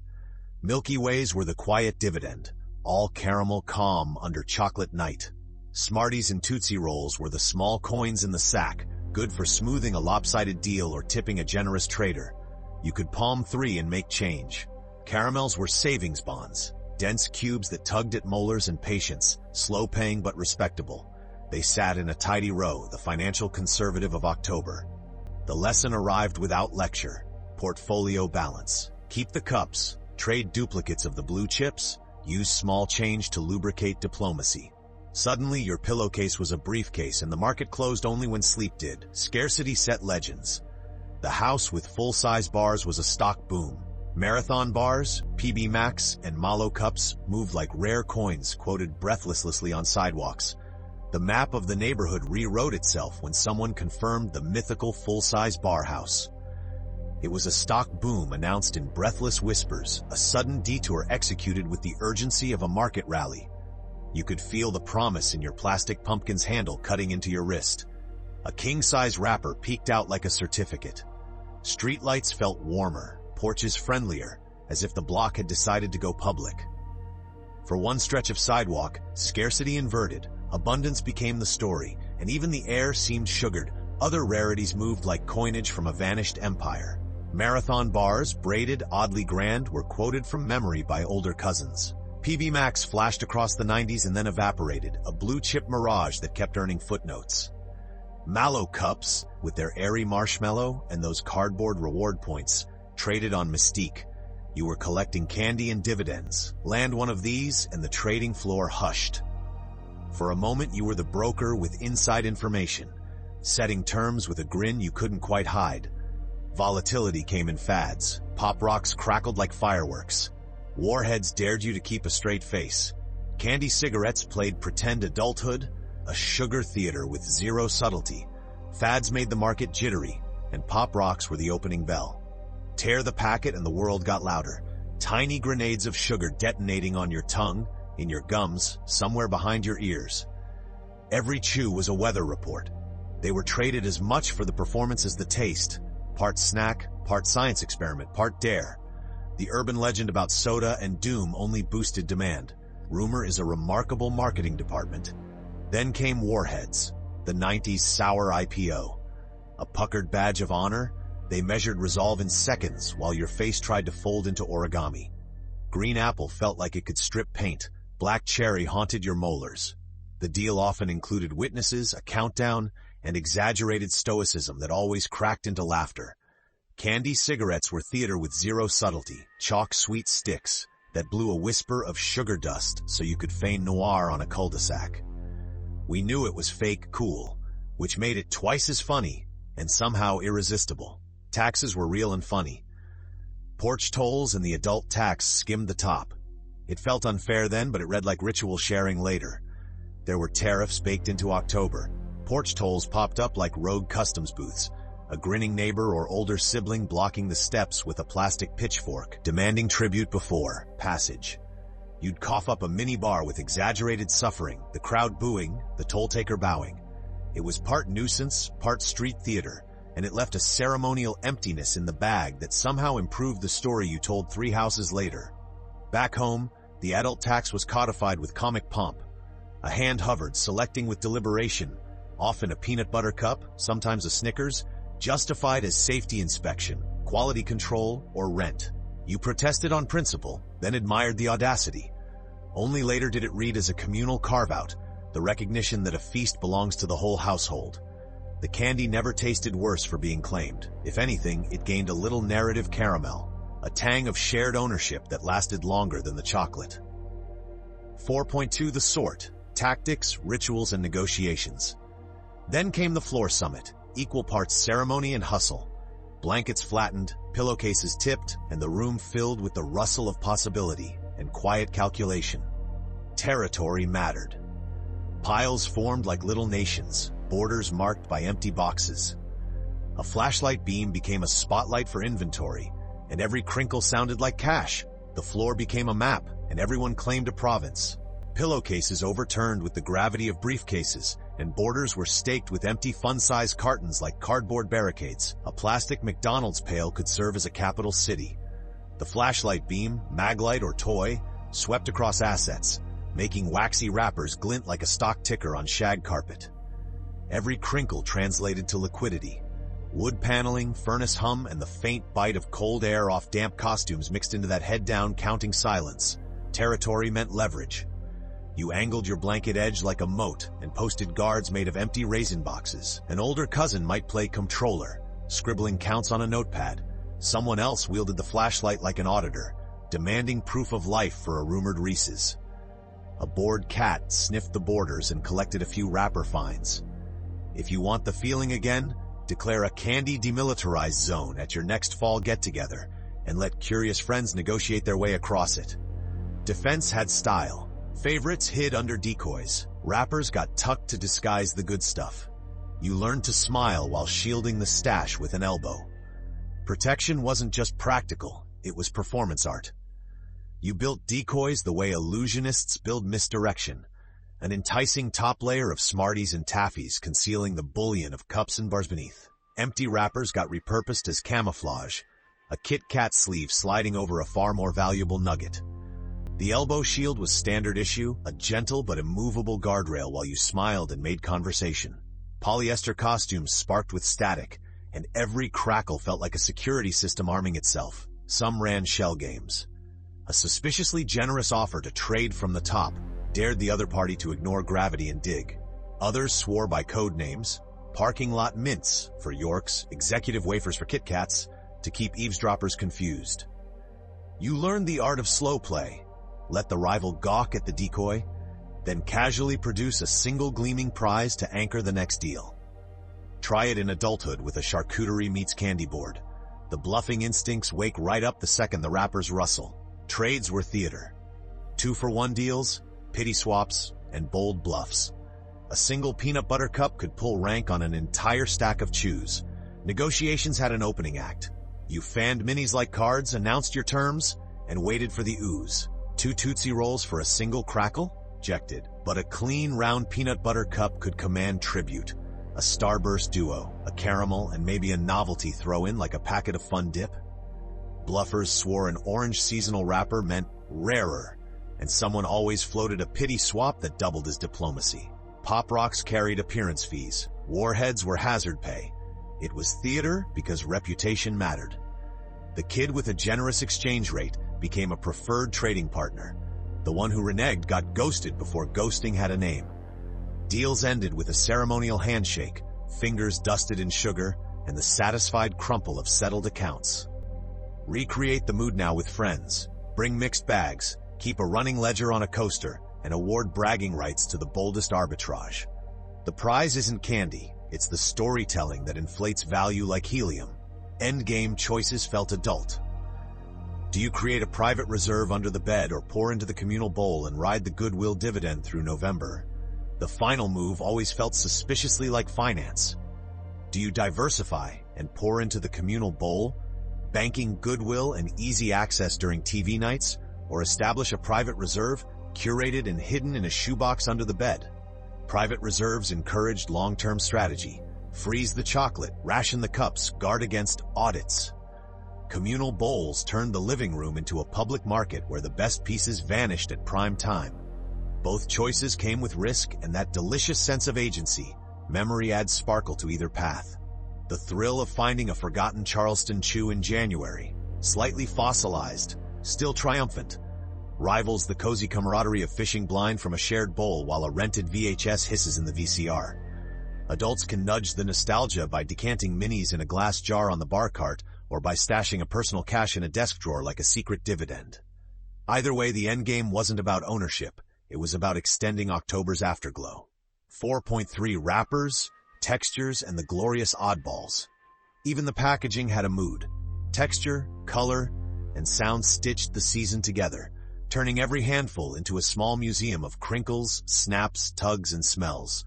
Foil snapped cold and clean. Wax paper tugged like a tiny battle. The air carried chocolate, cherry, and dry leaves, a mix that instantly said it is October. Pick up a mini bar and the first sensation wasn't taste, it was sound. Foil gave that crisp, metallic snap that felt almost refrigerated, a tiny vault opening. Cellophane skittered like dry leaves. Wax paper didn't yield. It negotiated, creasing, squeaking, and finally releasing with the triumph of a tiny tug of war. Those textures told you what you were about to get. Smooth foil meant chocolate authority. Matte wax hinted at something old school and stubborn. The package could chill your fingertips, smudge them with cocoa dust, or leave a ghostly starch feel. Before the first bite, you had a whole prelude in touch and noise. Recreate that feeling now with a silly, sensory spread. A bowl of minis on a coffee table, a window cracked to let in leaf-scented air, and a soundtrack of vinyl hiss or a rain playlist. Unwrap slowly, listen hard, and let the October mix, chocolate, cherry, and yard smoke, work like a time machine. The difficult loves persisted. Black and orange peanut butter kisses pulled at fillings and loyalty. Eat one and you joined the club that appreciates stubborn sweetness. They arrived wrapped like traffic cones and tiny caution signs, promising more resistance than reward. Those peanut butter kisses had the chew of a handshake that wouldn't quit, a pull that checked your dental confidence and your patience. Some were soft and warm, others were glacier cold, but all of them tasted defiantly retro. Flavor-wise, they sat somewhere between taffy and fudge, a browned peanut whisper with a molasses afterglow. You either loved them for their obstinacy or mocked them with affectionate eye rolls, but you noticed when they were missing. They gave the night texture, a speed bump among the quick wins of nougat, crisped rice, and caramel. Honor the difficult love now with a tiny ritual. Pour a black coffee or a malty stout, unwrap one slowly, and judge its stretch like a sommelier of stubborn sweets. Trade opinions with friends, saint or sinner, treasure or trick. Either way, the chew writes its own memory into your jaw, and your October oddballs turned into dares. Wax bottles promised a sip and a chew. Lollipops with insects sat like conversation pieces. You tried them to win a story. Every haul had at least one stunt item, the novelty that dared you more than it fed you. Wax bottles gleamed like toy potions. You bit through paraffin, sucked out a thimble of neon syrup, then chewed the flavorless wax because quitting felt ungrateful. It was candy as performance art, fleeting and absurd. Then there were the showpieces, translucent lollipops with a cricket on display like a museum loan, jalapeno suckers that mistook heat for humor, pop rocks that turned your mouth into a shortwave radio. None of it aimed for delicious. The prize was the story you earned, retold with exaggerated faces and sound effects. Channel that energy now with a playful dare plate at a grown-up hangout. A few wax bottles, fireballs, a bug lolly for the bold. Add a notepad for dramatic tasting notes and award bragging rights instead of prizes. You're not chasing flavor, you're reviving the gleeful theater of edible bravado. Seasonal design did work. Orange-wrapped minis felt stronger. Monster cereals tinted milk a surreal purple. Even ordinary chocolate looked supernatural beside a plastic pumpkin on TV. Marketing didn't just sell candy, it conjured atmosphere. A mini bar in an orange wrapper somehow tasted braver, like it had seasonal superpowers. Grocery aisles went harvest camouflage, pumpkins on end caps, bats on display cards, foil glinting like campfire sparks. Even the fonts got bolder, as if October had a typeface, and the mascots worked overtime. Monster cereals rolled in with gothic grins and milk that turned lavender, a breakfast seance in a bowl. Commercials staged chocolate bars beside plastic pumpkins and fog machines, so your living room TV became a tiny haunted marquee. Ordinary sugar looked cinematic in that glow. To tap that spell now, build a little set. A plastic jack-o'-lantern, an orange dish, a stack of mini bars, and a vintage ad reel looping on a screen. Pour a bowl of Monster cereal just for the purple milk. Packaging is stage lighting. Let it cast its old October mood. 4.4 grown-up replays, tasting, swapping, and sweet mischief. Now we get to play the market with jokes and taste buds. No instructions, just cheerful stunts that turn nostalgia into tonight's entertainment for grown folks. Host a candy flight. Pair peanut butter cups with milk or a stout, pop rocks with sparkling water, and score them like critics while arguing texture, melt, and mood. Lay out a platter like you're curating a museum of miniatures, with paper napkin scorecards and a soundtrack of faint horror synths. Start with the blue chips, peanut butter cups alongside an icy glass of milk or a dusky chocolate stout. Note the salt bloom, the creamy collapse, the way the ridged edge leaves a fossil on your palate. Kit Kats get the crisp course. Listen for the famous snap and pretend you're on a VHS-era food show. Then bring on the chaos pairing. Pop rocks with sparkling water, a thunderstorm in a glass that turns tasting notes into Morse code. Use Smarties or Necco wafers as your palate reset. Chalky, saintly, perfect between bouts of decadence. Slip in a caramel apple pop and echo a county fair with a sidecar of cider. Argue texture, melt, and mood like cinephiles debating endings. Is Nougat a leading actor or best supporting chew? Award points for rapper drama, the foil hiss, the wax paper sigh, and keep a running tally until someone delivers the inevitable hot take that Tootsie Rolls are the espresso of October. Stage a retro swap night.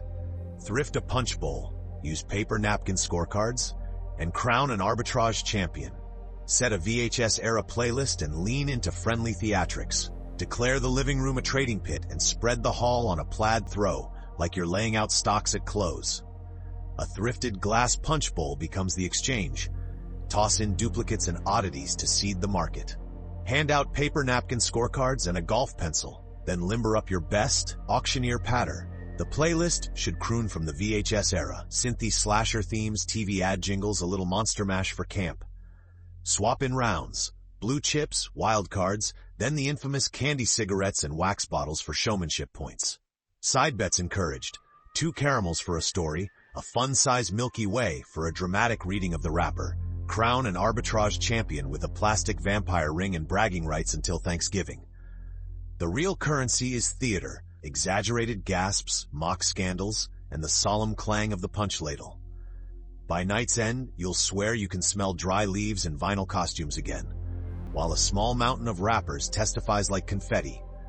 Try an office economy. Fill a communal jar and trade Friday desk minis. Track the Halloween index, watch supply crash by Monday, and toast whoever cornered caramel. Convert the break room into Wall Street. A clear jar labeled Halloween futures, the clink of minis like coins. Colleagues float offerings on Friday, fun size, bargain bag misfires, eccentric relics, and the weekend turns into speculation. Post a handwritten Halloween index on the whiteboard. Peanut butter cup up 2 points after payday. Smarties experiencing a sudden rally. Raisins delisted. Mondays bring a predictable crash as supply disappears into meetings. By Wednesday, only Tootsie Rolls and mysterious hard candies remain, like distressed assets. Encourage daring plays, bundling 3 caramels to pry loose a single Kit Kat, shorting candy corn by giving it away with panache. At week's end, toast the colleague who cornered caramel with coffee in mismatched mugs, and award a stapler-sized trophy fashioned from foil. It's capitalism with a sugar buzz, plus the heady perfume of copier ozone and chocolate. Keep a memory stash. Load a tin with your greatest hits, cue a classic rental, and let the wrapper pile grow like confetti that rustles you straight back. Designate a tin, something floral, plaid, or faintly dented, and fill it with your personal greatest hits. Not a hoard, a time capsule. Peanut butter cups, a few caramels, an outlaw PB Max spirit via Nutrageous or similar, and one deliberately weird pick. Hide it on a closet shelf like contraband mixtapes. On a cool night, cue a classic rental. Tracking lines, logo fanfare, a tape that hums like an old fridge. Let the lights drop low, the TV glow blue, and unwrap without ceremony. The foil hiss, the wax paper stick, the puff of artificial cherry, these are the memory triggers. Let the wrapper pile grow on the coffee table like confetti from a parade held just for you. Jot a few tasting notes in the margin of an old TV guide or a sticky note if you're feeling archival. The stash isn't about volume, it's about that warm swell of October wealth returning for a cameo.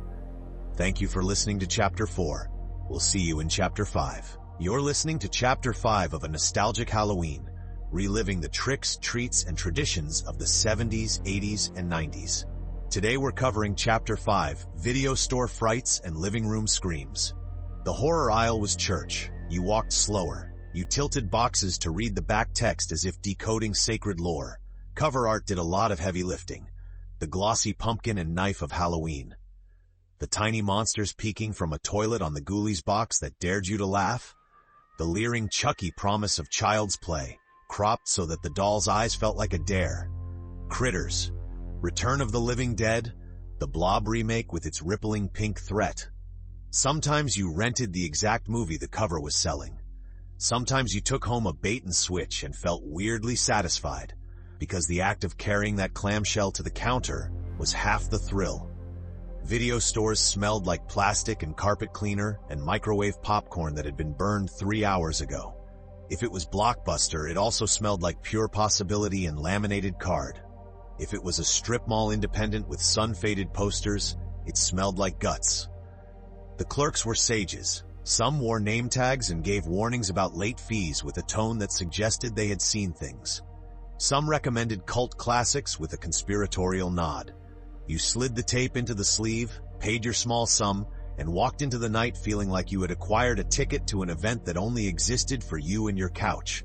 Back home, you set the scene with the care of a stagehand.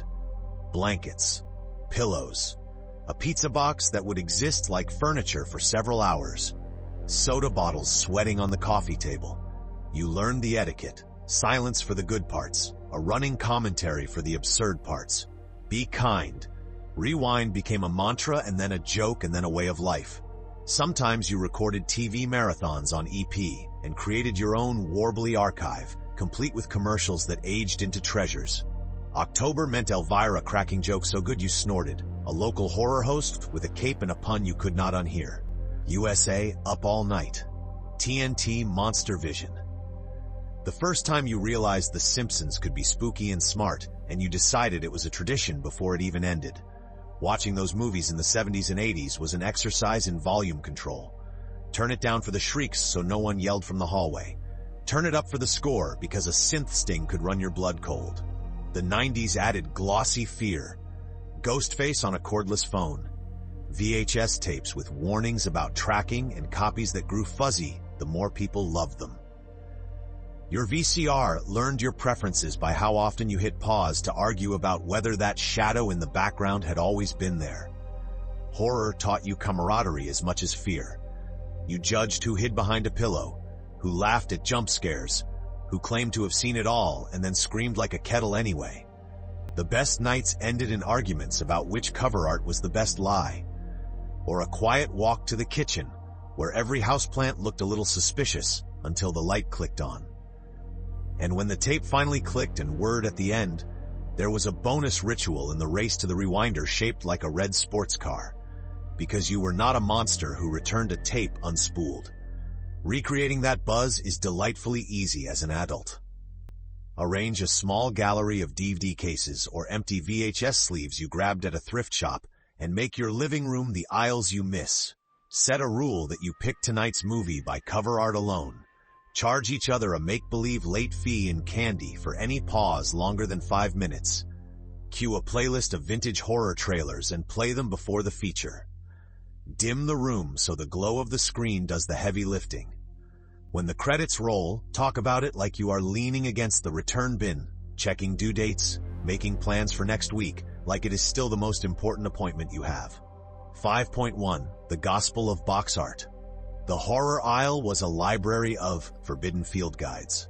Box art set expectations. Clerks played priests, and each clamshell promised a private premiere. The big promise of the sleeve, painted pumpkins and knives, toilet goblins on Ghoulies, a Chucky glare that felt like a dare. Sometimes you rented a lie, yet the walk to the counter was the real thrill. Box art was pure theater, a promise lacquered in gloss and exaggeration. Airbrushed pumpkins gleamed like altarpieces. Knives caught imaginary light. Ghoulies, toilet gremlins grinned with schoolyard mischief. Chucky's side-eye read like a dare to sleep with the lamp on. You could feel the sales pitch in the clamshell's squeak, the faint ozone of magnetic tape, the raised ink ridges on titles that looked better than they played. Sometimes you carried home a masterpiece. Sometimes you rented a harmless fib. Either way, the act of choosing felt like authorship. Recreate the old gamble with adult flair. Pick tonight's movie by sleeve alone. No trailers, no synopses, just vibes and bravado. Put a few thrifted cases on display and let the cover art run the room like a neon-lit sommelier. Declare awards afterward. Best lie, best knife, most misleading goblin, and settle them with candy buyouts.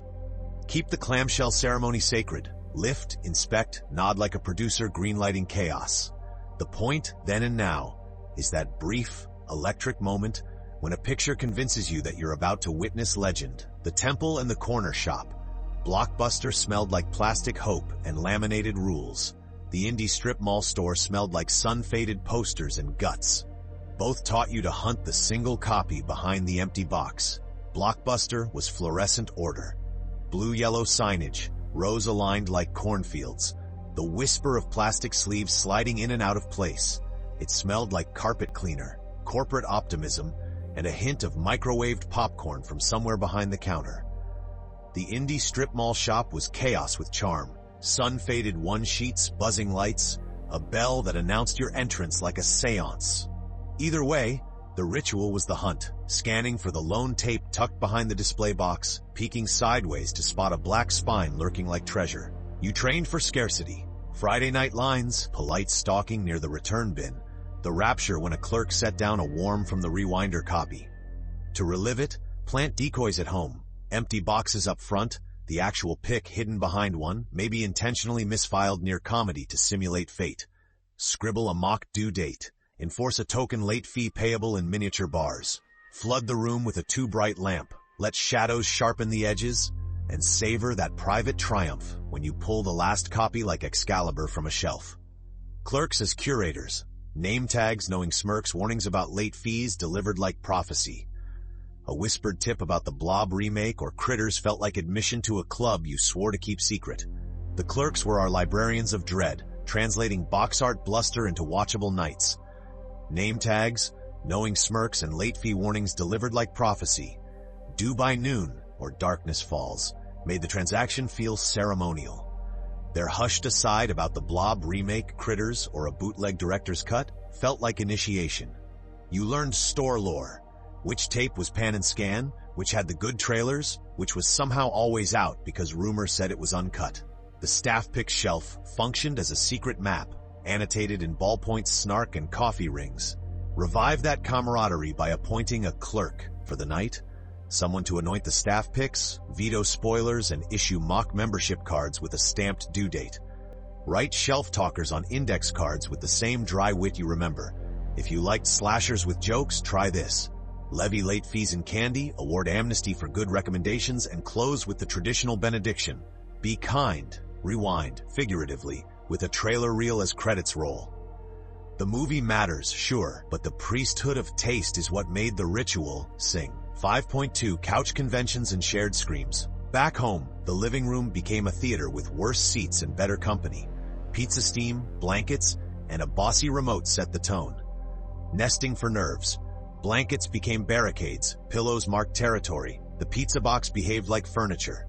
Condensation from cola ran rings on the coffee table that felt like crop circles left by gremlins. The couch became a bunker built from thrifted throws and borrowed courage.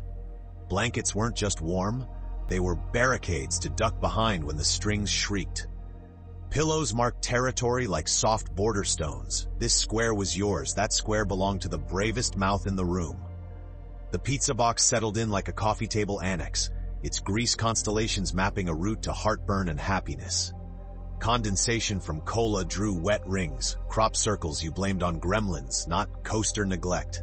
The room smelled of cardboard, oregano, and the faint ozone of electronics warming up. Lights dimmed to haunted aquarium levels, and the remote took on ceremonial power. Passed, wrestled for, obeyed. Someone tucked their toes under the blanket edge like a superstition, and the TV's buzz played vocals to your nerves. You didn't need much else. A creaky floorboard for percussion, and a fortress you could cinch tighter at the first growl. To channel it now, pile mismatched throws, let a pizza box serve as a tray, and allow ring marks to bloom. Fear lands softer when the couch is on your side. Volume acrobatics. Turn it down for shrieks from a hallway judge. Crank it for a synth sting that iced the spine. Everyone watched the tracking line like a lie detector. Volume duty was a full-body sport. Turn it down when the hallway judge cleared a throat. Crank it for a synth sting that iced the spine. Feather it during whispers so you caught every doomed plan. The tracking line marched like a lie detector, and everyone stared as if truth depended on a steady signal. Someone twiddled the VCR's wheel with surgeonly focus. Tape hiss breathed in the quiet parts, and then, like a prank, the score pounced and sent popcorn to the carpet. Even the phone ringing felt like a jump scare, and you glared at it like it knew. That reflex still lives in your thumb. You ride the volume like a surfboard, smoothing dialogue, surrendering to the blast when the killer rounds the corner. Fancy speakers optional. The glow and the jolt do most of the work. Real VCR? Celebrate the jitter. Streaming?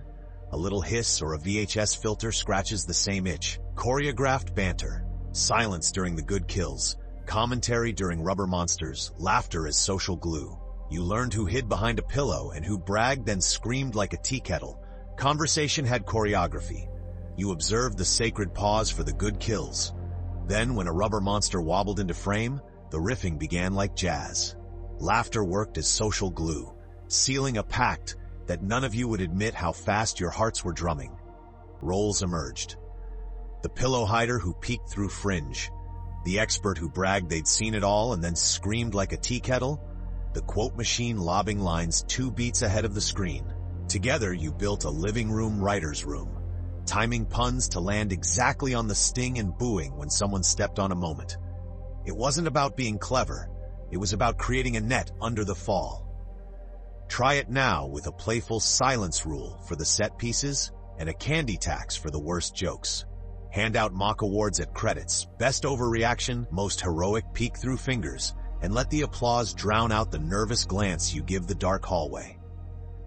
Credits and aftermath. Race the red sports car rewinder. Declare be kind rewind like a creed. Then take the brave walk to the kitchen where every plant shadow waited to pounce. The tape ended with a click and a whir that felt like a curtain call. Then came the sprint to the red sports car rewinder. Hood up, cassette in, little engine whining toward absolution. Be kind wasn't a suggestion. It was creed. The label bubbled on the clamshell. The LED blinked like a pit crew signal, and for a minute you were a responsible citizen of the return bin. After the rewinder's sigh, the brave walk to the kitchen commenced. Linoleum went arctic under bare feet, houseplants threw suspicious silhouettes, and the fridge hummed like a complacent monster. Flip the light, squint against the sudden noon, and catch your reflection in the dark window, looking exactly like an intruder. The glass of water tasted heroic. You told yourself you were fine, which is how you knew the movie had worked. Then came the credits debrief, ranking kills, quoting one-liners, daring each other to fetch the tape for next week, like booking tickets to a festival. Maybe you paid a pretend late fee in candy to seal the pact and brave that hallway again. 5.3 signals from the television filled October with campy guides and late-night marathons, while VCRs turned us into archivists who kept the commercials as carefully as the scares. Hosts with the most. Elvira tossed jokes that made soda spray, local caped wisecrackers sold midnight chills with duct tape budgets, and somehow it felt live even on Thursday reruns. Elvira didn't just host, she delivered zingers in a velvet drawl that turned soda into spray. A wink, a groan-worthy pun, a flourish of raven hair. And suddenly the rubber bats and foam tombstones looked like high art. You waited for her bits more than the feature, leaning in for that conspiratorial tone that said we're all in on the gag. Studio lighting was dim, cameraman shadows wandered, and somehow that made it better. It felt like she was vamping in your living room between commercials. Local legends added their own midnight spice. The cape was thrifted, the sets were cardboard, and the fog machine coughed like a smoker. But the effect was electric. A coffin lid squeaked, a mic popped, a sponsor plug for a muffler shop landed mid-joke, and you believed anything could go gloriously wrong. That's why Thursday reruns felt live. The glitches were performances. The station ID bleeped, the organ wheezed, and the host grinned through it, stitching you to a specific city, a specific night, and the thrill of getting away with something. Cable traditions. USA Up All Night, TNT Monster Vision, and the first Treehouse of Horror turned October into appointment viewing. The kind you planned like a heist with snacks and couch positions. October Cable became a ritual with a seating chart. USA Up All Night framed ridiculous creature features with Gilbert Gottfried's Honking Chaos or Rhonda Shear's Wink, and you timed snack runs to the ad breaks like a heist. Someone called dibs on the corner cushion, someone guarded the remote like a relic, and somebody swore they could mute jump scares by premonition. TV Guide got a highlighter tattoo, and the phone tree buzzed. Yes, we start at 11. Yes, bring the neon cheese snacks. No, we're not channel surfing. TNT's Monster Vision felt like a drive-in beamed into the den. Joe Bob's intermissions, the tally of drive-in totals, the trivia and trash talk, those were the connective tissue.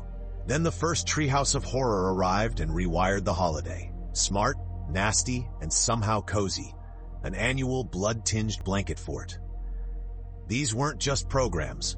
They were time slots that owned the night. When the bumper music hit and the station logo swooped, your living room tightened into an audience and the outside world faded until the end credits exhaled you back. Homegrown archives. EP tapes captured marathons and the commercials between them, which aged into time capsules. Tracking wobble, warning screens, and that soft VHS fuzz became part of the scare. EP was our secret superpower. 6, sometimes 8 hours per tape, a whole haunted month crammed onto a cheap cassette labeled in bubble letters. Spooks 92, Monsters ads do not tape over. You became the curator of your own October museum. Between vampire flicks came relics. Local car lot, commercials with graveyard puns, a pizza ad wreathed in stage fog, McDonald's Halloween pails marching like candy paratroopers. Even the network bumpers and feature presentation graphics felt like spells you didn't want to break. The imperfections did the haunting. FBI warnings barked, the VCR clicked, tracking lines rippled like cold breath across a window. A blue play box hovered in the corner. 12 blinked eternally, and the tape softened sharp edges until every jump scare wore a ghost of static. Rewatches etched grooves into the picture. The more you loved a scene, the more it snowed. By the final act, the image breathed and warbled, and you realized the format itself was a monster. Gentle, fuzzy, and utterly in on the fright. 5.4 grown-up replays. Now you can revive the buzz without making it a project. Keep it playful, a little analog, and let the cover choose the night. Build a faux aisle. Line a shelf with thrifted VHS sleeves or DVD cases. Arrange them by vibe, not alphabet. Then pick tonight by cover art alone. No synopsis, no scores, just faith. Line a shelf like you're restocking the neighborhood rental. All thrifted clamshells and sun-faded sleeves. Skip alphabetizing, sort by vibe. Knife gloss slasher, bubblegum goo, autumn graveyard, hoodie and flashlight. Let the cover art be the oracle. That airbrushed skull and sunglasses? Obviously a comedy with teeth. The painted mansion with one yellow window? That's a dare. Post-it staff pics add the perfect illusion of authority and the thrill of being judged. Handle the boxes the way you used to. Tilt, squint, pretend the back copy isn't there. No synopses, no scores, no safety net. Just faith in lurid design and fonts that bleed. Half the fun is betting who chose a masterpiece and who brought home a charming fraud. Bonus points for rental store ephemera, a plastic Be Kind Rewind sticker, a clatter of empty cases, a membership card tucked between spines. When the winning cover is crowned, the night feels earned, like walking into the parking lot with a secret under your arm, streetlights buzzing like applause. Run a pre-show. Cue vintage trailers and TV bumpers before the feature. Let the room go dim, and let the screen glow do the heavy lifting while the popcorn smells slightly overdone. Nothing primes the nerves like a proper pre-show. Cue up vintage trailers, local station bumpers, and that blue FBI warning that always felt a little accusatory. Slip in a feature presentation snipe, a countdown leader, maybe a weathered TV promo promising a spine-tingling Saturday. Let the room dim until the screen glow does the decorating and the popcorn edges on slightly overdone. Like every microwave in 1993, the previews are half anthropology, half foreplay. Synth stabs, gravelly narrators, and taglines that shout instead of whisper. Ads for pizza you can practically taste, and phone ads with cords long enough to lasso a love seat. Keep the run short and scrappy, like a festival programmed by your younger self who loved a good fake out. When the feature finally lurches on, you're already calibrated. Eyes widened, phone banished, couch transformed into a sticky-floored auditorium where the ushers are imaginary and the only rule is hush during the sting and commentary during the cheese. Candy economics. Charge playful late fees in fun-sized bars for long pauses or spoiler crimes. Pay out a bonus for the first person to spot the boom mic or the matte line. Make candy the currency and suddenly the living room becomes a renegade economy. Long pause to argue about lore? That's a 2-bar penalty. Spoiler blurts earn a fine payable in anything with caramel architecture. Remote hogging is surge pricing. Keep a bank bowl in plain view and let the market fluctuate with the scares. Prices spike after a jump cut, plunge during credits. A pizza box lid doubles as ledger. Doodle skulls around the numbers for CC-defying transparency. Then add bounties. First to spot a boom mic, a matte line, or a continuity. Sin, mug moves, blood puddle teleports, gets a payout. Declare double bonus for genuine practical effects that make you gasp. At the end of the night, settle accounts like shady traders on a neon-lit exchange, swapping Smarties for Kit Kat futures and forgiving debts in exchange for rewinding duties. The point isn't fairness, it's theater. Every transaction becomes a laugh line and the sugar crash feels like closing bell. Embrace the patina. If you can, watch on a CRT or add a VHS filter. Grain tracking lines and those wobbly credits act like incense, and suddenly the couch remembers. Modern crispness is great for sports, but horror loves a little grime. If you can, let a CRT's curved glass pour that soft electric glow across the room. Scan lines humming like cicadas. The image warbles at the edges. Faces look a touch haunted before the plot even starts. Add a gentle VHS filter if that's your lane. Tracking jitter, chroma bleed, wobbly end credits that feel like a seance. The slight audio hiss works like a Ouija planchette guiding your nerves. The patina changes pacing. Pan and scan claustrophobia adds surprise where HD would explain. Darkness becomes velvet, not void. You start leaning in, reading shadow like tea leaves, believing harder because the picture refuses to be perfect. It smells, somehow like warm dust and plastic.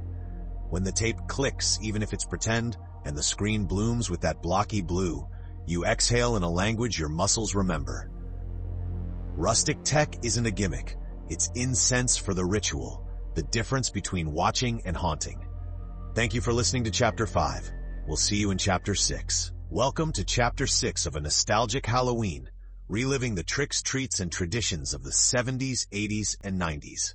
In this chapter, we'll explore Chapter 6, Cardboard Ghosts, Glow-in-the-Dark Bones, and the Art of the Spooky Room. Before inflatables took over suburban lawns, Halloween came to life with paper, plastic, and a dangerous amount of tape. We had cardboard die cuts with grinning cats whose eyes seemed to follow you wherever you walked, jointed skeletons with brass fasteners that gave them the grace of a lounge dancer, honeycomb paper pumpkins that unfolded like secrets, window clings that clung most convincingly for about 48 hours before slumping down in defeat. In dim light, these modest supplies made magic that felt bigger than the bill. The aesthetic lived somewhere between vintage and garage sale. A flickering store-bought candelabra made of black plastic could set the whole room's mood. Trash bags cut into fringe became curtains that trembled when someone passed. A black light could turn lint into stars and make a white shirt look like it had plans. Glow-in-the-dark skeletons felt like contraband science, soaking up daylight and then shining lime green by the foot of your bed. In the 80s, orange string lights were a revelation, proof that Christmas did not own the patents on festive electricity. By the 90s, battery-powered novelties took the stage. A motion-sensing ghost that cackled at exactly the wrong moments. A fog machine that made the basement smell like a laser tag arena and gave your living room the drama of a B-movie. You could measure the decades by their signature set pieces. The 70s loved a front window with a single candle, a cardboard witch, and a stereo playing an album of haunted sound effects with a pop and hiss that felt like ghosts learning to breathe. The 80s went all in on slime green and purple accents, cardstock signs that announced "Enter if you dare," and orange plastic leaf bags with pumpkin faces that turned yard chores into props. The 90s introduced foam gravestones, so light they tumbled with a strong sigh, and black plastic cauldrons that doubled as party bowls. Through it all, a carved pumpkin was the North Star. Irregular teeth, triumphant grin, guts pulled out in strings that felt satisfyingly gross between your fingers. By the time carving kits showed up with serrated saws and pattern books, it felt like we had gone pro. Decorating in those days was not about cohesion. It was about volume and vibes. You angled a bat so it looked like it was about to escape the frame.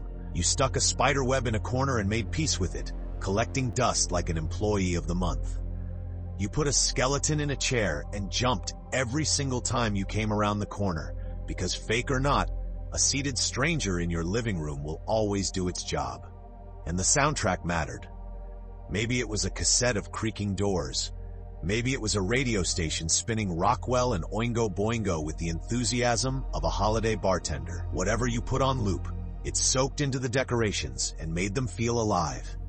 For grown-ups now, the decor game is a joyful scavenger hunt.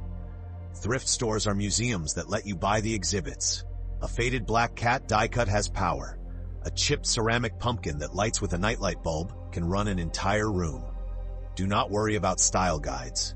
Aim for a look that says a spirited aunt decorated this and knew exactly what she was doing. Pile books under a white sheet and make your own lumpy ghost. Tape a skeleton to the ceiling and call it an art installation. Keep the lights low and let the glow do the heavy lifting. In a pinch, a cluster of tea lights behind a bowl of candy turns into theater. And that is 90% of the job. The rest is the smell of a clove-studded orange, which is not strictly necessary, but will have you time traveling in under a minute. 6.1 Paper soles, die cuts, honeycombs, and jointed bones before LEDs. Our haunted vibe came flat-packed. Paper and plastic props didn't just decorate. They performed, creaking into character under lamplight and tape like community theater stars. Glossy black cat die cuts stared from windows, pupils a little off, corners curling, sun fading to swampy black. Not just decor, they felt like nosy neighbors with better cheekbones. Those cats were surveillance with a sense of style, lacquered black, pupils skewed just enough to suggest they knew your secrets. One side was saturated ink, the other a respectable gray, like a theater set not meant to be seen from behind. Over October days, their lacquer dulled to swampy midnight, corners lifting into little witch hats where the tape lost heart. Streetlights caught their shine, and suddenly you had a vigil in the window, the neighborhood's unofficial night watch. They were seasonal celebrities you recognized by their scuffs and staple scars, held together with the optimism of Scotch tape and faith. If you find one now, lean into its patina. Let it sit slightly crooked in a window and give it a low orange bulb to smolder against. Venetian blinds make perfect whiskers, a draft lens attitude. The charm is the analog imperfection, an elegant glare that says in fluent October, I see you, and yes, you look delicious. The jointed skeleton with brass fasteners was vaudeville in a manila suit. Pose it once, forget, then jump at midnight when a seated stranger greets you from the armchair. He was less anatomical chart and more touring entertainer. Manila bones, inked ribs, and brass brads that clicked like tap shoes. Knees that could Charleston, wrists that could wave from across the room, a jawline ready for one-liners. You'd pose him with theatrical confidence, then forget until the witching hour, when a moonlit silhouette in the armchair reset your heart rate to 1987. The skeleton migrated between bulletin boards and living rooms, picking up bends, soft edges, and the stage presence of a veteran. Those brads squeaked softly when the furnace kicked on, a tiny ovation. Bring him back as an accomplice, not a prop. Cross his legs and hand him the remote. Tuck a paperback under his phalanges. Angle a cheap clamp lamp to graze his cheekbones for that smoky jazz club glow. A sliver of monofilament lets him breathe when the door opens. It's camp, it's theater, it's the timeless prank of a polite intruder. Honeycomb pumpkins unfolded with that papery attic sigh. Click them shut with a paperclip and you've performed a ritual. The season is here, please wipe your feet. Unfastening a honeycomb pumpkin felt like opening a family secret. Tissue cells unfurling into glowing geometry, whispering dust and old candle smoke. Their color wasn't just orange, it was harvest amber, the shade of butterscotch wrappers and late afternoon sun. One staple at the stem, a modest paperclip to kiss the halves together, and suddenly the room had a pulse. Under lamplight, the lattice cast soft hexes on the wall like a friendly seance. They stored flat, slept all year, then woke with a crackle that said handle gently. That fragility was part of the spell, a reminder that October is a season, not a guarantee. Today, let them play centerpiece again, perched on a stack of dog-eared paperbacks nested under a glass cloche or arranged in a little chorus on a credenza. An amber bulb nearby makes the honeycomb glow like warm cider. If a torn cell appears, embrace it as a wrinkle in time. Elegance, after all, is just history with lighting. Window clings lasted 48 hours on a good day. We retaliated with heroic tape grids, honoring their slump as proof that Halloween is gloriously impermanent. Static vinyl ghosts and bloody fonts promised peel and stick, then met reality. Condensation, kitchen air, and the gravitational truth of October. For 2 triumphant days they stuck, then began their descent, bubbling, wrinkling, finally hanging like teenagers who missed curfew. We responded with crisscross tape frameworks that looked like a crime scene diagram, declaring victory over physics while the house smelled faintly of adhesive bravery. The droop became part of the show, a slow-motion special effect. Embrace it as seasonal philosophy. Everything leans, everything loosens, and then it's November. Treat the sag like wabi-sabi in vinyl form. A blue tape scaffold reads as intentional if you give it a jaunty angle. A foggy window lends cinematic blur. Rotate clings between panes to leave ghostly silhouettes, October tan lines, and when one finally gives up and slides to the sill, applaud. It's curtain call energy, the kind of imperfect spectacle that proves the set was alive while it lasted. 6.2 Glow Tactics. Black lights, orange bulbs, and shadow play. Light did most of the haunting. We learned to steer color and shadow like amateur stagehands, aiming for a mood that whispered, "You're safe, but something's watching." Black light turned lint into constellations and gum wrappers into comets. Suddenly your socks had plot. One cheap bulb and the room decided to like secrets. Flip on a black light and the room confesses. Dayglow posters hum like tiny suns, detergent stripes blaze down your sleeves, and every dust mote turns into a slow galaxy. Teeth look like they've signed a nightclub contract. Even the cheapo bulb paints the carpet with secrets, coaxing gum wrappers into meteors and making your socks develop character arcs. It's the color of arcade twilight, that halfway world where nothing is truly dark, just purple, buzzing, and full of possibilities. For grown-ups chasing that ultraviolet nostalgia, a thrifted tube or a new screw-in does the trick. The brand hardly matters, the hum does. Throw on a white band tee, let the lint be your star field, and watch tonic water glow like alien cordial. Aim it at a stack of VHS boxes and the horror sleeves look freshly printed. No big plan required. Kill the overheads, let the black light take the lead, and pretend your living room has a cover charge. Orange string lights arrived like a friendly rumor. Christmas doesn't own electricity. Their syrupy glow wrapped railings and windows, making even a bad extension cord feel sentimental. Orange string lights showed up, and suddenly October had its own glow language. Not citrus exactly, more like melted butterscotch with opinions. We wrapped railings, haloed windows, and let the extension cords snake like backstage cables. The bulbs cast the kind of flattering warmth you remember from diner pies under a heat lamp. Cozy, a little tacky, perfect. Even a sagging strand could turn wood paneling into a set piece and make plastic spiders seem like they paid a decorator. Today it's an easy mood hack for adults. Drape a strand along a bookshelf of battered paperbacks. Run one around a bar cart or puddle it inside a ceramic pumpkin and call it ambiance. Mix Steady Burn with Blink and you've recreated the 80s debate team of lighting. The glow pairs suspiciously well with mulled cider and synth pop, and it makes a humble porch feel like a VIP rope line. Christmas doesn't own electricity. October just uses it with better eyeliner, glow-in-the-dark skeleton soaked up daylight, and exhaled lime green at bedtime. Charging them under a lamp felt like bootlegging science for the sake of atmosphere. Those glow-in-the-dark skeletons were science class with a mischief minor.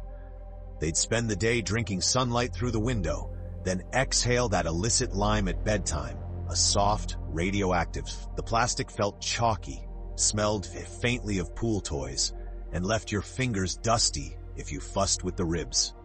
Hang one on a closet door and watch the afterimage float when you blink, like a ghost practicing stage exits. The glow faded in waves, like a mixtape running out. Reliving it now is delightfully low-tech. Let a skeleton sunbathe in the window all afternoon, then park it by the hallway to supervise the midnight snack run. Pair the phosphor green with a black light for extra nerve, or keep it honest and let the dark do the work. The color hits the same haunted soda note as old arcade screens.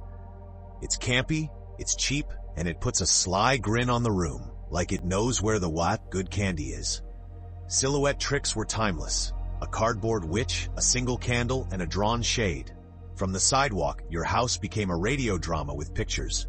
Silhouettes were budget cinema. A cutout, a candle, a shade, and suddenly you were broadcasting suspense to the cul-de-sac. The witch's nose got longer in the stretch of the blind, the flames stuttered, and the whole scene flickered like an AM station. From the sidewalk, you could read a story. Broom on takeoff, cat on strike, wind auditioning for a bigger role. The best part was the distance. Mystery looks richest when you can't quite make out the edges. To rekindle it, think radio drama with pictures. A cardboard profile in the window, a colored bulb somewhere out of sight, maybe a slow fan to make the curtains gossip. Neighbors don't need details, they need a teaser trailer. Inside, the shadows stretch across shag rugs and framed band posters, and your place earns that delicious hush that says we might be summoning fun. Wax, dust, a bit of night air through the screen door. That's atmosphere you can smell.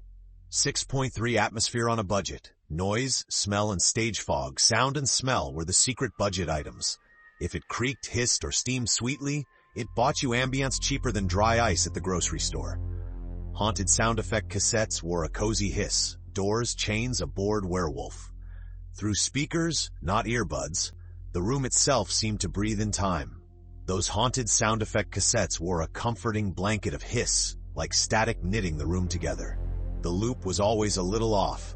A door that never quite shut, chains dragged by someone on union rules, and a werewolf who sounded faintly bored between yawns. Thunder popped like bubble wrap. Wind whistled through a cardboard canyon.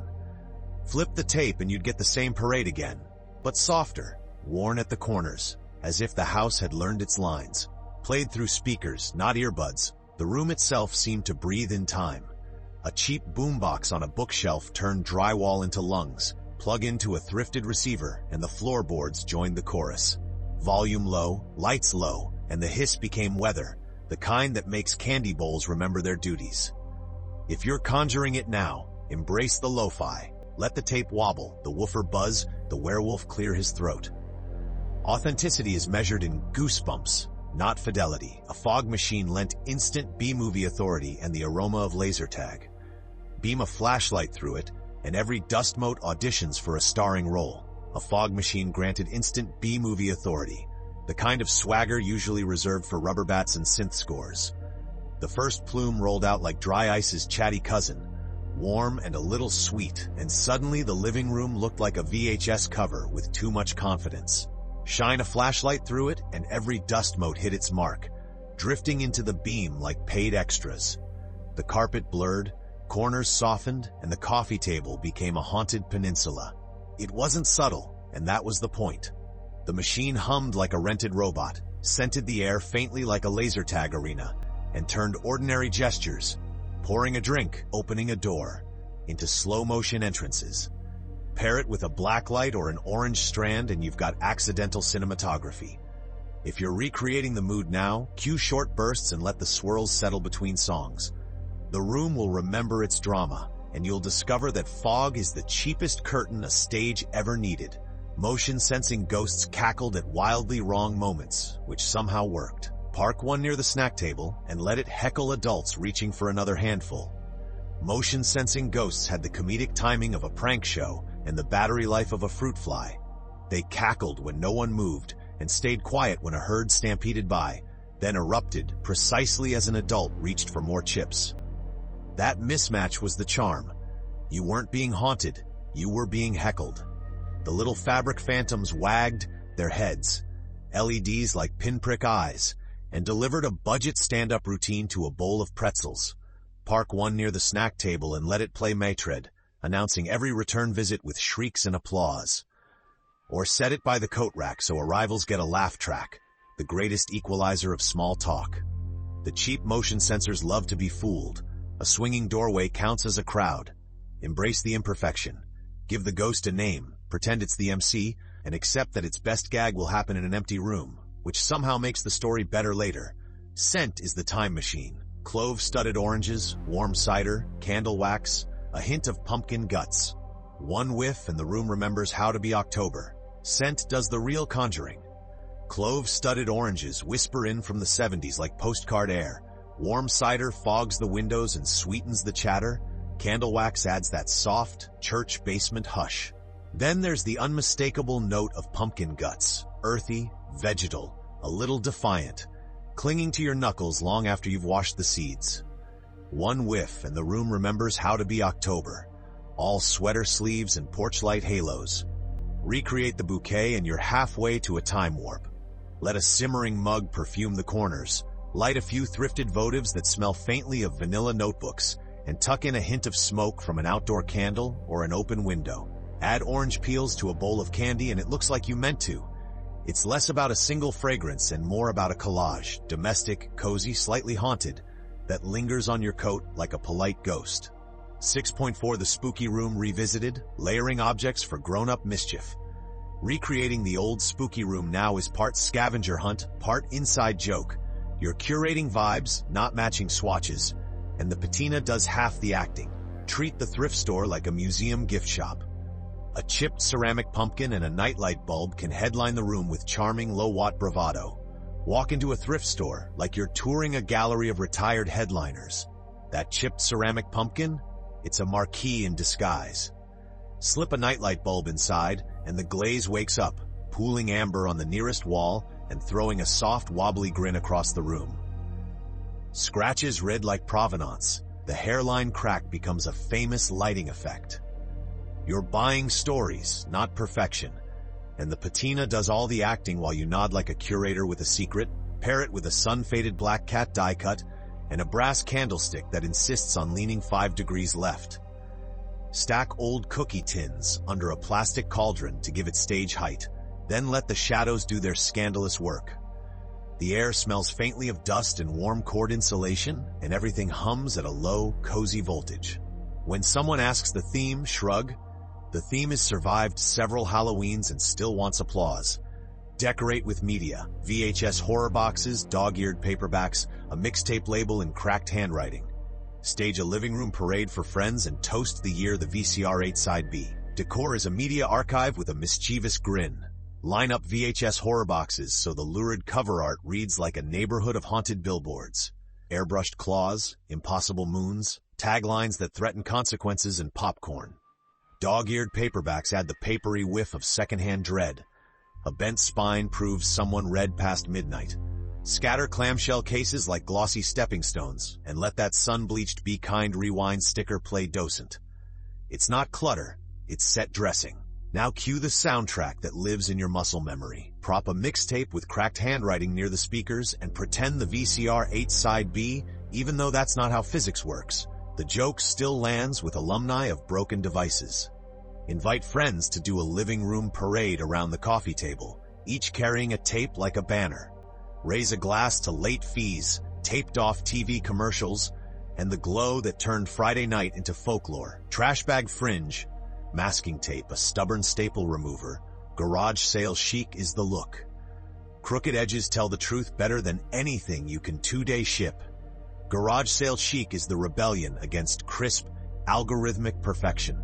Trash bag fringe breathes when the heater kicks on, whispering in plastic syllables that sound like raincoats plotting. Masking tape peels with a satisfying sigh, leaving that faint cardboard perfume you can almost taste. The staple remover fights you like an old rival, and every victory leaves a small comet tail of paper confetti. Nothing is symmetrical. Everything is true. The room looks found, not manufactured. Lean into crooked edges the way a punk song leans into feedback. A jagged paper bat that lists to port tells a better story than a laser-cut masterpiece. You can hear the scissors turning a corner too fast. Let a strip of tape show. Let the fringe hang uneven. Under dim bulbs, the flaws become evidence of intent, like laugh lines. You didn't 2-day ship a mood. You assembled one from stubborn parts and it grins back. Foam tombstones and plastic cauldrons know their props, which helps. Tip a wobbly gravestone indoors as a gag and flood the cauldron with candy like a punchline. The beauty of foam tombstones and plastic cauldrons is their open admission of fakery. They grin at the fourth wall. A wobbly headstone indoors becomes a sight gag with perfect comic timing. Tip it just enough that everyone keeps an eye on it, the way you watch a B-movie chandelier. Nearby, the cauldron waits with carnival booth patience, light as a beach bucket and twice as eager. Nothing pretends to be granite or iron. That's the joke. Lean into the theatrical.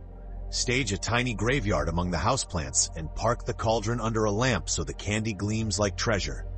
When the door opens and the chill rolls in, the tombstone shivers on cue and your guests laugh like an audience that knows its lines. The plastic gives a cheerful clunk when bumped, sugar rustles, orange bulbs halo the whole stunt. It's haunted house as punchline, and the punchline tastes like chocolate. That concludes Chapter 6. Join us in the next chapter as we continue our journey through a nostalgic Halloween, reliving the tricks, treats, and traditions of the 70s, 80s, and 90s. You're listening to Chapter 7 of A Nostalgic Halloween, reliving the tricks, treats, and traditions of the 70s, 80s, and 90s. Today we're covering Chapter 7, class parties, church basements, and community spectacles. There was a particular joy to Halloween under fluorescent lights, the classroom party that transformed a normal afternoon into a sugar-high summit. Orange frosted cupcakes lined up like traffic cones, a punch bowl filled with something neon that tasted like citrus and permission. Paper plates with black cats that looked ready to leap.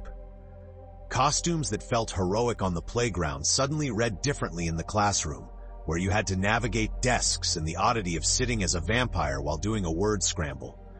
Teachers tolerated it with a smile that said they were taking advantage of the candy tax later. Parades cropped up everywhere.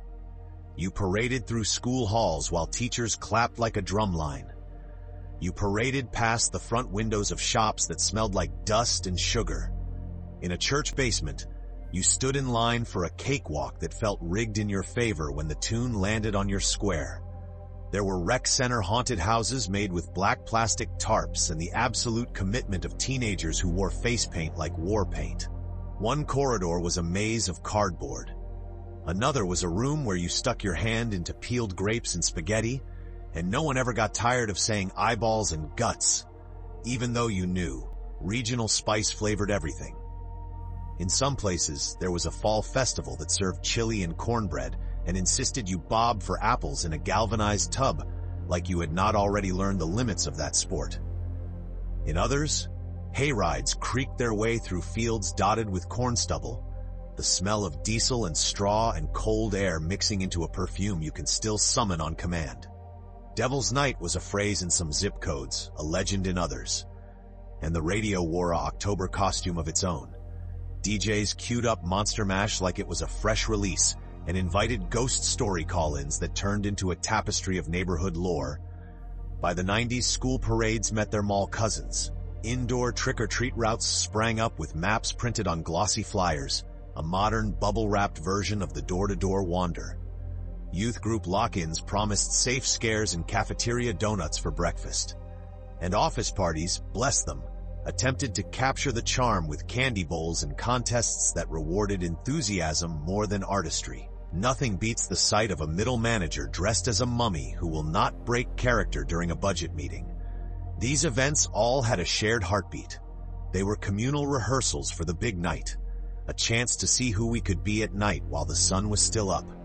The mood was generous. Compliments flew. Boo was said as greeting, not warning. A gymnasium decked in streamers and paper bats could feel as enchanted as any street. Underneath the fluorescent buzz, there was a river of anticipation. You could almost hear it. The night is coming, the night is coming, the night is coming. To tap into that energy now, sign yourself up for a parade that exists only in your living room. Strut from the kitchen to the couch like it is a runway. Narrate it like you are the enthusiastic MC you always deserved. Or set up a cakewalk for adults with prizes like a bottle of red wine and a pack of candy cigarettes. Host a mini haunted house that lasts 2 minutes and uses nothing but a curtain, a desk fan, and your best moan. If there is a community event in town, wander through it with the appreciation of a museum goer. Clap for costumes. Compliment strangers. Let the buffet of small shared moments be the party. because that is what it always was. 7.1 Fluorescent Magic. The Classroom Carnival. Halloween under fluorescence felt like sanctioned mischief. Glue sticks and frosting scented the air, chairs clattered, and the teacher's candy tax proved grown-ups were happily complicit. Plastic masks met math worksheets, elastic twanging as we tried to see through fogged eye holes. Vinyl smocks squeaked against desk edges, turning superheroes into restless kids again. The day began with bravado. You walked in as a caped savior, only to meet the tyranny of the two-hole punch. The mask fogged with every breath, eye slits narrowing the world until numerators and denominators looked like they were plotting against you. Elastic snapped your ears, the chemical bouquet of vinyl and caramel breath mixing with dry erase fumes. Desk edges squeaked against plastic smocks, a soundtrack of squeal and shuffle, as if the furniture had opinions about your secret identity. Nothing punctured heroism like long division. You'd tilt the mask up to gasp for air, and immediately smudge glitter onto your temple. Capes snagged on chairbacks. The room turned into a chorus of restless plastic and muffled "huh?" as the teacher, saintly and strategic, pretended not to notice. Under fluorescence, courage became fidgety, mortal. You were still the monster, the astronaut, the witch, but also a kid trying not to staple your cape to a worksheet. Games translated chaos into order. Candy corn used as bingo markers. Pin the wart on the witch. Vocabulary worksheets suddenly blessed by bats in the margins. There was an elegant logic to it. The room crackled with sugar and static, so somebody invented rules. Candy corn became currency. Triangles of sweetness sliding across laminated bingo cards, leaving buttery smears that felt like a minor rebellion against school supplies. Pin the wart on the witch turned the class into giggling strategists, eyes spun with a blindfold that smelled like gym rope. Applause exploded for precision or hilarious failure. Both counted as wins, even the academic bits got a wink. Vocabulary sheets arrived wearing tiny silhouettes of bats, as if etymology had dressed up too. Define cauldron, use eerie in a sentence, then trade your paper for a pumpkin sticker and the kind of bragging rights only a grape Tootsie Pop can confer. The prizes were small, erasers shaped like tombstones, a glow-in-the-dark spider, yet fairness felt sacred. The games didn't tame the chaos so much as choreograph it, giving our buzz a beat to dance to. The soundtrack was intercom crackle, Monster Mash on a worn cassette, and the electric hum of lights that made glitter frosting look almost radioactive. Before any official announcement, the intercom coughed to life with that familiar static, then the principal's voice, half ghost, half weather report. Somewhere a cassette hissed, the tape's warble giving Monster Mash an extra wobble, as if the graveyard had a seasick DJ. Someone hit stop eject with ceremonial gravity, flipped the tape with a fingernail, and we waited through the satisfying clunk before the beat stumbled back in. The fluorescents provided their own drone, an industrial lullaby that made frosting twinkle like hazardous material in the best way. A TV cart wheeled by with a squeak, the kind that announced film strips or nothing at all. Chairs scraped, paper rustled, and sneakers squeaked on tile, a percussion section to the seasonal chorus. Every buzz, click, and rewind became a promise that real night was coming. If nostalgia had a frequency, it lived in that hum tuned perfectly to the pitch of anticipation. Recreate the vibe now with a faculty lounge spread. Store cupcakes, neon punch in a thrifted bowl, goofy stickers for grading costumes, and a bell to dismiss seriousness. Keep it cheerfully low effort. Pile store-bought cupcakes on a platter, and let the frosting peaks lean like wonky traffic cones.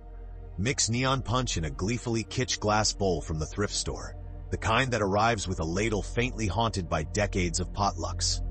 Scatter goofy stickers, gold stars, pumpkins with sunglasses, and grade your friends' costumes with outrageous praise. A small desk bell on the coffee table becomes your ceremonial chime to start, end, or interrupt seriousness on command. Layer in the faculty lounge notes only adults truly appreciate. A burbling percolator, coffee strong enough to pass midterms by itself, a bowl of candy corn functioning as decor, prop, and snack. Cue up a cassette or a faux tape playlist that includes every version of Monster Mash you can tolerate. Pass around a sign-in sheet that's really a dare list. The point isn't accuracy, it's permission to be ridiculous, to glow a little under your own indoor lights. 7.2 Sanctuaries of Spook. Church basements and rec center haunts. Basements and rec centers did theater with what they had. Floor wax shine, tarps, and teenagers convinced a flashlight and commitment could summon terror. Cakewalks felt like gambling with frosting. Numbered squares, a waltz loop on cassette, and the triumph of carrying a sheet cake like a trophy through folding chairs. Numbers taped in a circle, a cassette clicking into a waltz that wobbled on the high notes, and the floor wax gleam daring you not to slip. Cakewalks were small-town roulette with buttercream. Folding chairs scraped like applause as we shuffled past sheet cakes fogging their plastic domes.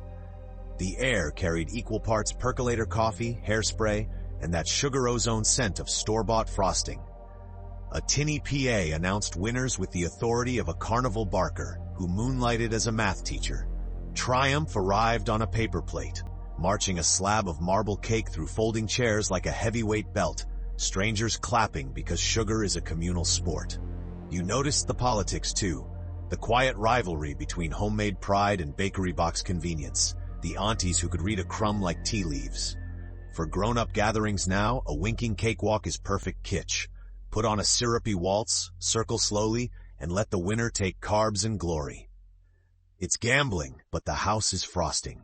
Teen volunteers overacted with glorious sincerity, band tees under grease paint, turning box fans, tarps, and a strobe into an epic you could escape in 3 minutes.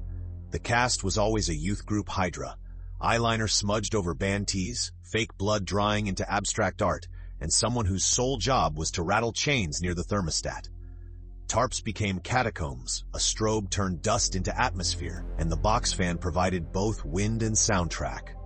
The scares ran on a tight loop, 3 minutes from entrance to exit, yet felt infinite when a teen zombie committed like Stanislavski with a sinus infection. We paid in canned goods in good faith. What they lacked in budget, they compensated with posture.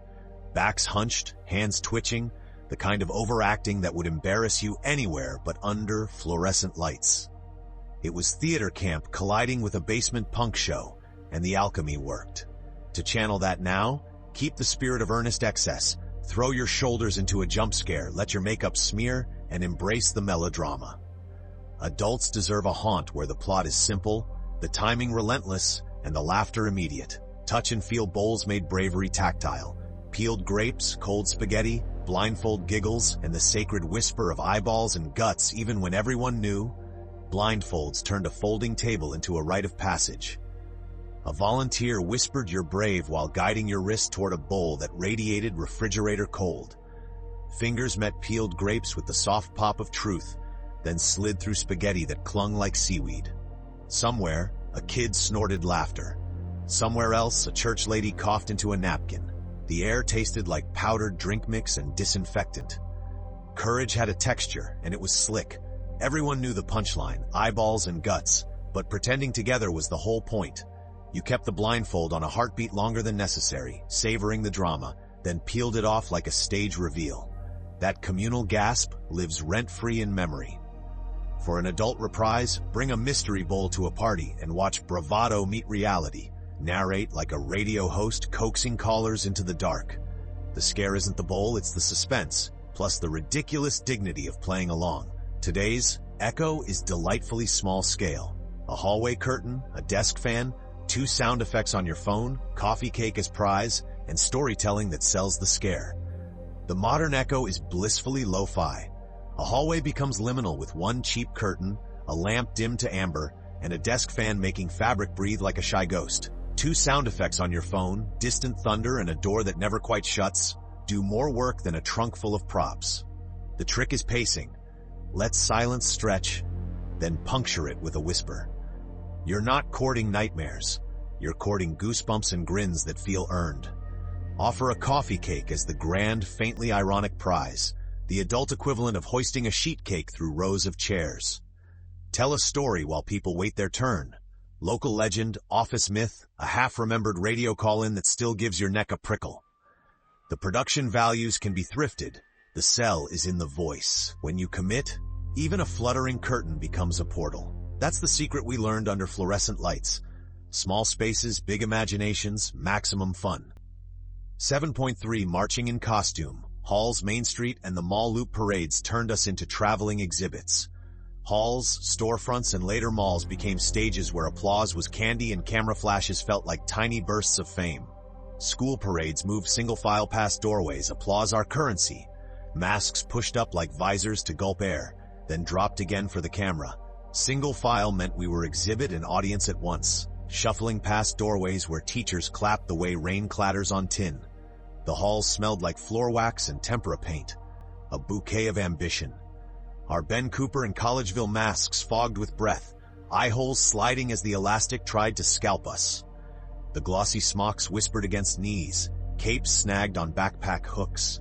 You learned to smile with your whole body because your mouth was just painted plastic. When the intercom crackled, we pivoted like a very polite parade float. Parents stationed with Polaroids and flash cubes or a trusty 110 camera barked cheerful orders. Mask down, now up. So the class photo would show both identity and mystery. The applause was our currency. We banked it in our rib cages for the walk back to arithmetic. Under fluorescent glare, we felt briefly famous. A cafeteria catwalk of pirates and princesses, vampires adjusting their capes like CEOs straightening ties. Main Street windows smelled like dust and sugar. Shopkeepers waved, and disposable cameras caught red-eye ghosts that made everyone look a little haunted already. Main Street wore October like a shopkeeper's apron. Dust on the window ledges, sugar in the air from the bakery's open door. Display windows balanced rubber rats with cinnamon brooms, and someone had hand-lettered sale in orange tempera that never quite dried. We shuffled along the sidewalk, the grid of fallen leaves under plastic soles, while proprietors rang bells and waved us in with a wink. The candy store's glass jars glowed like stained glass. Jawbreakers, licorice, candy corn in harvest stripes, disposable cameras, think Kodak Funsaver, snapped with the confidence of professionals and the precision of chance. Later, at 1 Hour Photo, or the little blue-roofed photomat, we discover a gallery of red-eye apparitions, demons in dime store wigs, angels with laser pupils. The blur only helped the mythology, proof that Main Street was already a little haunted. Shopkeepers tucked Tootsie Rolls into our sacks like tips, and the band from the high school tuned somewhere down the block. The town smelled of exhaust, frosting, and the first bite of cold. By the 90s, malls offered climate-controlled loops, glossy route maps, security guards as shepherds, and fountains collecting Milky Way wrappers like fallen leaves. By the 90s, the parade migrated indoors, orbiting skylights and ficus trees like planets on a safe, climate-controlled axis. Glossy route maps promised every participating storefront. We traced them with caramel sticky fingers, while security guards shepherded the flow with kindly nods. The tiled floors squeaked under cheap boot covers, and the fountain caught Milky Way wrappers like copper leaves. You could hear equal parts Cinnabon and Orange Julius in the air, sugar vapor hanging under neon food court halos. It felt sanitized and theatrical. No wind to smudge your makeup, just the soft whoosh of automatic doors and the bass line from Sam. Someone always surfaced gasping, hair plastered, the apple clacking away like a taunt. A whistle blew, paper towels flapped, and the crowd roared as if oxygen itself were a sport. We swore never again, then forgot by next October when the tub reappeared like a dare from the past. To revive the laugh without the facial dunk, try a grown-up variant. Mulled cider in mugs, apples sliced for dignity, and a no-hands challenge using chopsticks or spooky tongues. Award medals, real or improvised, for style, splash minimalism, and best post-game hair. The point isn't victory, it's the hush before the cheer, the ridiculous applause for doing something small, cold, and gloriously unnecessary. Hayride stitched fields tonight, diesel breath, itchy straw, a sky sharp enough to ring, and the sweet ache of cold on ears. Hayride stitched the in-between hours, ferrying us from daylight into the kind of darkness that feels earned. The tractor exhaled diesel, a low animal breath that mingled with the sweet dust of straw and the metallic taste of cold air. We sat hip to hip on bales that bit through jeans, laughing when the wagon lurched and every body listed together. Out beyond the hedgerows, a sky like cut glass. The farm dog chased for a while, then surrendered, and the only lights were the tractor's amber blink and the occasional porch halo. If you're chasing that feeling now, take a twilight ramble down a quiet lane, jackets zipped, hands cradling a thermos that warms the ribs. Sit on a scratchy blanket in a truck bed or on a stoop, and let the night widen. Talk in half whispers like you might spook the corn. When an engine hum passes, you'll swear you catch a whiff of diesel and hear straw murmuring under everybody's laughter again. Devil's Night lived as rumor and rite, soap ghosts on windows, toilet paper constellations, and stern reminders on the evening news that only fueled the myth. Depending on your zip code, Devil's Night was either an urban myth with great publicity or a calendar square that prickled. We heard about soap ghosts on storefront glass, eggs that never quite hit their mark, and toilet paper spun into pale constellations high in the trees. The evening news delivered stern looks and hotlines. The warnings worked like bellows on the story's coals. Porch lights went strategic. You walked a little faster, thrilled by the idea that mischief had a schedule, that the air itself had been signed out to pranks and daredevils. Remember it now without the mess. Trade neighborhood lore over beers or cocoa, and rate each tale for audacity and plausibility. Chalk a removable ghost on your own window, a wink to the era, then light a candle in the sill and let the room go cinematic. Spin the dial to catch late-night callers telling stories, or fake it with static and novelty songs. The thrill was always narrative, the sense that you might be next in a legend. Tune back in with friends, a pot of chili, an oldies playlist heavy on novelty hits, and a twilight walk that picks up that old communal hum. Radio set the perimeter of October, didn't it? DJs slipped into capes you could hear, pitching call-in ghost stories between weather checks and ads for muffler shops. Monster Mash arrived hourly like a promise. Thriller, Ghostbusters, and that creaky door sound effect stitched everything together. We rode in back seats under jackets while the dial clicked past static, finding the station that felt like hometown Halloween. Even at home, a boombox on the counter made the kitchen sound larger, like the whole town had pulled up a chair. Tonight, cue it back up with friends and a simmering pot of chili. Build an oldies playlist heavy on novelty hits and radio jingles. Then appoint a house DJ to introduce each track with their best late-night patter. After bowls are scraped, take a twilight walk and let porches, leaf-burn scent, and distant laughter mix into that communal hum. End by reading one local legend dramatically, as if a red on-air light were glowing in the corner. This wraps up Chapter 7. Stay tuned for more insights in the upcoming chapter. You're listening to Chapter 8 of a nostalgic Halloween, reliving the tricks, treats, and traditions of the 70s, 80s, and 90s. Today we're covering Chapter 8, Urban Legends, Moonlit Myths, and the Friendly Chill of Fear. Halloween thrived on whispers. Some stories were as perennial as mums. There was always a house where the old man gave out pennies that you pretended to hate and then secretly liked for the weight of them in your pocket. There was a kid who swore someone found a razor blade in an apple, and though you never met them, you felt the myth press on the night like a thumb. Hospitals promised X-rays in the 80s, a clinical solution to a largely imagined threat that still made everyone feel like they were part of something serious. The world had warned and you had listened, and yet you still sprinted between porches until your lungs burned. Neighborhoods invented lore, a shuttered house with a porch swing that moved even when there was no wind. A culvert where kids claimed they saw yellow eyes. The tricky dog that barked at costumes only, as if it understood the stakes. Every block had a gatekeeper who told jokes or demanded a trick. Every route had that one stretch where the tree canopy swallowed up the streetlights and made you feel like you were crossing into another country. Some years the moon cooperated and rose fat and showy, an actor who never missed their cue. Other years a cloud cover made the night feel cooler, flatter, like the kind of stage where smaller, spookier stories get told. Pop culture fed the whispers. Sleepovers featured a round of Bloody Mary in a bathroom that smelled like hairspray. Someone always said they saw something. Someone else always admitted they peeped through their fingers and still saw it. A scary storybook with black and white drawings that wormed into your dreams. Playground rumors about a film that was so cursed they stopped making it, which turned out to be a rumor about a rumor. The radio made even novelty songs sound like an omen. When Dead Man's Party spun up, you felt like an extra in a film you would actually watch. Fear was friendly then, most of the time. It lived in the pauses between porch lights and the squeak of a gate. It was a dare you got to say yes to or laugh off. The sharpest scares were not the point so much as the tingle.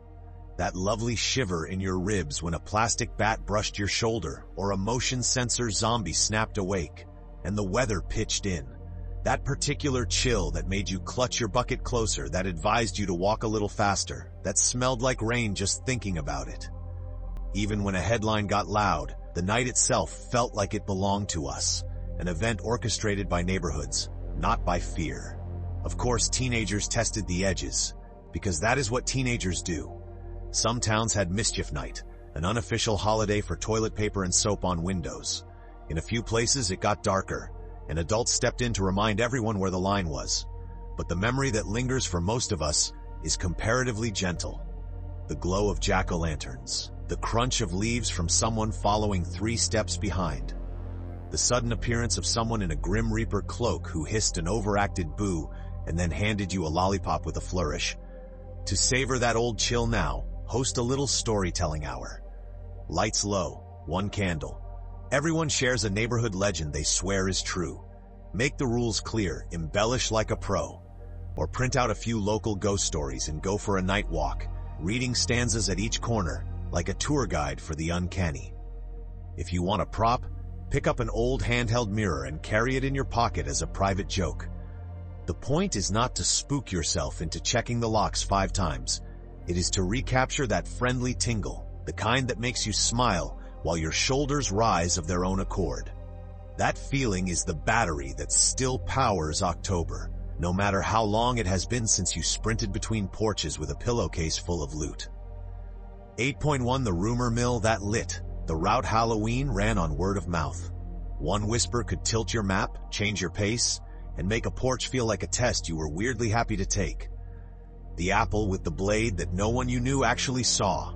We all knew the story. The razor in the apple, passed friend to friend like a sacred memo. No one actually met the victim, yet we nodded like junior detectives. Local news anchors made grave faces. PTAs photocopied warnings that curled at the edges. Hospitals promised Halloween x-rays, a gleaming clinical net under a largely imagined fall. At home, the candy sorting felt half feast, half customs inspection, every wrapper crackling with authority. Still, we sprinted porch to porch as if the night might close early, breath hot behind plastic, nerves pleasantly bright. Looking back, the rumor wasn't really about apples. It was about belonging to a story big enough to make adults behave like ushers. If you want the wink now, stage a bit of playful security theater. Frame a fake x-ray of a Granny Smith with a paperclip, cue a tinny bulletin on a thrifted radio, and set one polished apple by the candy bowl like a decoy moon. Then raise a glass to our cautious bravado and take another lap between porch lights. Pennies that clinked like a secret. Chocolate was the headliner, but pennies were the secret track. You groaned on cue, then felt that cool, round weight land in your palm and knew you'd scored a tiny artifact. The copper smell rode home with you, metallic and autumnal, mixing with leaves and cheap latex. Some nights you sorted for wheat scents like a prospector, listening to the clink against a jelly jar, the sweetest small thunder. Somewhere, an old man's pockets jingled like he'd rehearsed his role all week. Under amber porch light, even loose change looked ceremonial, a tiny toll paid to cross October. To resurrect the joke, set out a gleaming bowl of coins for late callers and conspirators. No explanations, a wink. Let friends fish for a lucky year and toast whatever they pull. A glass vase of pennies becomes decor, a sunset you can pour. Shake the jar for a percussive interlude, or slide a roll into someone's palm like contraband nostalgia. It's not about the value, it's the clink, the scent, the sly acknowledgement that not every treat comes wrapped in orange foil. Porch gatekeepers and tiny stages. Some porches were tiny theaters. The doormat a taped X where you hit your mark. Gatekeepers leaned on railings and commanded, "Tell me a joke," turning our sugar hustle into open mic night. We answered with knock-knocks and wheezy riddles learned from bubblegum wrappers, while screen doors groaned like stage curtains. The porch light did its own lighting design, buzzing like a spotlight as the audience rustled a bucket. Candy didn't just reward bravery, it rewarded timing. If you landed the punchline, you could hear it in the satisfying slide of the good stuff. That impulse toward playful ceremony still works. Try answering your own door with a ridiculous riddle and a theatrical pause, then pay out like a benevolent judge. Or host an indoor porch night. One lamp, one creaky chair, and a rotation of friends offering their best material. A thrift store mask makes an excellent MC.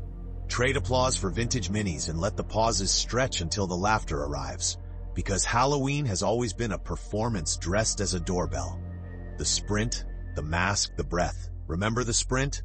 Mask clamped to your face, breath bouncing back hot as a dryer vent. The eye holes fogged, the elastic bit and that vinyl cape made its own weather. Swish, cling, static halo. You could taste October through plastic, rubber, sugar, and the cold metal tang of your own haste. Lungs sparked like sparklers as you dashed between porch lights, certain the night kept a stopwatch. Every doorway was a checkpoint, every driveway a runway, and your pillowcase thumped your knee with the reliable metronome of loot. These days, trade velocity for vibe. Take a twilight block walk with friends and let the rappers in your pocket supply the percussion. Smarties clicking like castanets, caramels thudding bass. Streetlights throw halos on the sidewalk and you can still chase them, just not at a dead run. Share legends, compare costumes spot at a distance, and drift wherever the moon pulls. When the air nips your ears, call the lap complete and lean under a jack-o'-lantern glow. The breath comes easier, but the thrum is the same. 8.2 bathroom mirrors, mixtapes, and VHS nerve. The bravest moments were often indoors. A bathroom light switch, a cassette that clicked, a VCR that growled like a friendly beast waking up for the show. Bloody Mary and the hairspray fog. The bathroom became a theater the moment the hairspray hit. Aquanet turned the air into a glittery fog, stingy as a dare. The light switch snapped, the fan hummed like a nervous audience, and suddenly the mirror wasn't a mirror. It was a doorway that smelled faintly of pearly soap and melted lipstick. Someone counted slow like a movie priest. Someone else, braver by reputation than reality, kept their eyes wide until they watered and swore they saw movement where there should only be you. The best part wasn't terror. It was the chorus afterwards. Relief laughed itself into the hallway. Somebody slapped the light back on, and you realized fear tastes a little like aerosol and toothpaste. Decades later, the ritual lives as a cocktail joke. Tuck a pocket mirror in your blazer, raise it like a talisman, and toast to reflections that tell on us. If the glass catches a candle and throws a halo around the room, all the better. Everyone understands the game. Daring fate in a controlled environment, then grinning that you did. Stories that crawled off the page. Those black and bone drawings didn't simply illustrate, they colonized your sleep. The library's dog-eared paperback with the cracked spines smelled like coins and dust, and you read it under a blanket until the flashlight warmed your cheek. The prose was plain as a playground dare, but each sentence walked in with wet shoes and left tracks. When the final line arrived, it didn't shout. It tapped your shoulder, and you swiveled, certain something was behind you, breathing softly. Read one aloud now, and the decades peel back like stickers from a trapper-keeper. Let the room go dim, let the syllables crawl, and listen as the quiet gathers weight. Someone will laugh because they have to. Someone will pretend they're fine and cross their arms tighter. That's the trick of those tales. They're small enough to fit in a pocket and big enough to fill a house. When the last sentence lands like a cold fingertip, agree to blame the HVAC, then pour another round and pass the book. The video store as haunted chapel. Stepping into the video store felt like entering a sanctuary with fluorescent stained glass. Aisles of plastic clamshells clicked under your fingers, each cover a lurid promise. Foggy cemeteries, rubber fangs, the world's most menacing fog machine. Choosing was a ritual, circling, bargaining, consulting the oracle of staff picks. Your membership card was a relic in your wallet, soft at the edges from 100 late-night pilgrimages. The VCR at home accepted the offering with a clunk that said, "Prepare yourself." What we remember as fear was half atmosphere, half imperfection. Tracking lines jittered like ghosts testing the fences, colors bled at the edges, and a muffled soundtrack made every floorboard in your place sound complicit. Rewind stickers scolded like tiny hexes. Late fees felt like curses you paid off in coins and apology. To chase that feeling now, cue a fuzzy transfer or a thrifted tape and let the picture wobble. The story crawls through the static, and somehow the static is the story. Radio omens in synth and snare. The radio made even the drive feel scripted. FM static dissolved, a drum machine snapped, and there it was, the friendly dread of synths announcing that tonight had a plot. DJs spoke in late-night italics, promising giveaways and haunted hayrides between tire ads. Vincent Price's laugh escaped through half-cracked windows, and streetlights kept time on the windshield like a metronome for ghosts. You didn't need costumes yet. The soundtrack dressed the car for you. Mixtapes tried to bottle it. Oingo Boingo elbowing into Thriller, a suspiciously perfect segue to Somebody's Watching Me. Then a DJ cutting in too early like a prankster at the punch. The magic was in the seams. Build a one-night playlist and let it escort you from gas station coffee to doorstep hellos, headlights feathering fog banks while the snare insists you're the lead in a do-it-yourself opening credit sequence. By the time you arrive, you've already been properly haunted. 8.3 Neighborhood Myths and Moonlight Geography. Every block had its landmarks of dread. Not dangerous, just charged. The kind of places that made you breathe through your mouth and pretend you weren't accelerating. The porch swing that moved on still nights. Even on nights when the maple leaves barely twitched, that porch swing had opinions. The chains spoke in small questions, a rhythmic creak punctuating rumors. Moonlight silvered the slats, shadows pooled under the steps like a secret that knew your name. You pretended not to look, then absolutely looked, breath filtering through a plastic mask that smelled like pencil shavings. It moved a half inch and turned backyards into witness stands. Wind? Ghost? Or simply the echo of everyone who had already decided. Now that creak reads like a genre, the slow burn track on a suburban folklore mix. To conjure it today, find a thrifted chain with a little rust in its throat, or cue a looping porch swing sound on a tiny speaker while you nurse something warm from a mug. Sit just long enough to feel watched, preferably by your own imagination. The goal isn't proof, it's permission to be the adult who still believes furniture can gossip when the moon signs off on the rumor. The culvert with eyes, storm drains and culverts were the original low-budget special effects. Cold air breathing out, damp concrete slick as a dare, water clinking over bottle caps like someone playing spoons in the dark. Every so often, 2 points of light hovered where no face should be, and bravado cracked like thin ice. We told each other it was a cat. We told each other it was not. The smell, iron, wet leaves, a whisper of penny, filed the moment under important. Footsteps echoed back bossy as if the tunnel had seniority. The legend changed zip codes easily.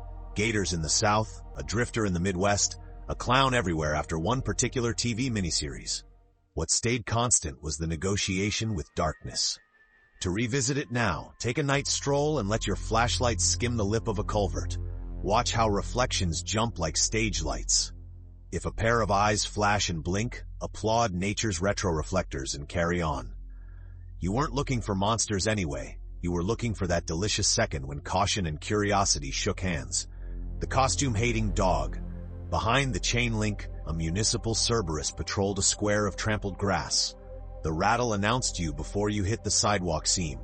Then came the bark, big enough to rearrange your skeleton by suggestion. Costumes were the glitch.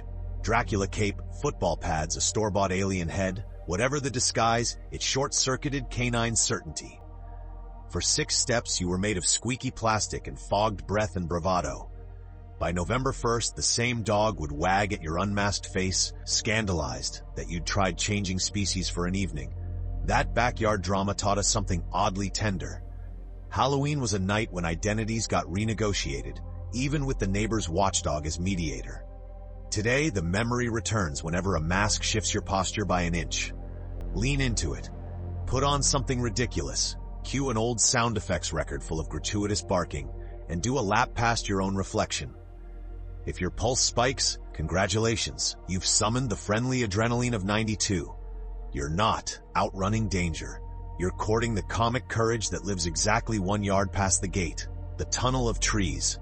The canopy over that one block turned sodium lamps into rumors.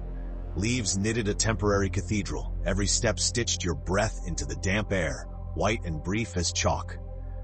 Candy bucket thumping your knee kept time, a metronome for private dares. Polyester clung to your shins with static. The mask's eye holes tunneled your vision, so the world arrived in cinematic frames, Branch, porch, jack-o'-lantern, grin, repeat. Entering felt like a contract. Exiting felt like you'd signed it with your heartbeat and gotten change back in goosebumps. As landscapes go, it was simple. Trees, sidewalk, a smear of moon. But it authored courage better than any haunted house because nothing leapt. You did the leaping inside. To borrow that magic now, find a block where the branches still handshake overhead and take a slow pass after dinner. Pocket a tiny flashlight and use it sparingly, letting shadow do most of the set design. Halfway through, pause and listen for leaves speaking fluent static. When you emerge, let the next pool of porch light feel like applause. 8-4, keeping fear friendly today. The goal isn't terror. It's the smile that arrives with the shiver, the way shoulders rise on their own, the laugh that follows like a porch light turning on. A candle, a circle, and permission to exaggerate. Trade facts for flair and light the room like a low-budget anthology show. One candle, faces haloed, shadows behaving badly on the ceiling. The match's sulfur bite mingles with wax and maybe cinnamon from whatever's warming on the stove, and suddenly you're 12 and 39 at the same time. Pass a flashlight as a talking stick, chin lit in that campy, irresistible way, and declare that embellishment is not only allowed, it's currency. Award the most outrageous true detail, a thrift store trophy. A plastic spider on a bottle cap base, a glow sticker, a VHS sleeve used as a certificate. Bonus points for sensory specifics. The damp wool mittens, the hiss of a radiator, the clack of Venetian blinds when the ghost supposedly breathed. Think scary stories to tell in the dark by way of your own cul-de-sac, equal parts dread and giggle. Fear behaves when it's invited like a guest. You pour, it listens, it leaves politely. Harmless mischief with a curtain call. Keep mischief theatrical, the way those church basement haunted houses did it. A blackout curtain, a cardboard tombstone, a rubber bat on fishing line. You deliver the boo with all the gusto of a late-night horror host, then drop the mask and produce a lollipop like a magician's coin. Cue the slide whistle. Laughter is the defanging. Applause is the encore. Think of it as porch-side improv. A shadow in the doorway, a melodramatic hiss, a cape that swishes like a cassette rewinding. The reveal flips panic into parody, in the exact register of glow sticks, store-bought fog and the sweet rubber smell of dollar bin bats. It's neighborly pageantry, as harmless as tossing leaves in the air just to watch them fall back down. If you want to flourish, rehearse a curtsy and a catchphrase, something Elvira adjacent or proudly dorky. Hand off candy like a curtain call bouquet and vanish with a squeak of the screen door spring. Mischief completed, credits rolling, and everyone walks away with goosebumps and a grin. A night walk with portable omens. Take the long way under old sodium lamps and let the city supply the soundtrack. Leaf drag skitter, a far-off dog, somebody's muffled oingo boingo through a cracked window. Read a stanza at each corner from a Xeroxed legend or a dog-eared paperback, giving it that dusk-voiced radio cadence. You're not summoning, you're sampling. Pocket omens keep it playful. A mirror the size of a makeup compact, a mood ring that can't decide, an arcade token that feels lucky even if it never was. Hold the mirror up to catch the moon or your own silly, serious face and call it a forecast. Old rumors ride along in your head.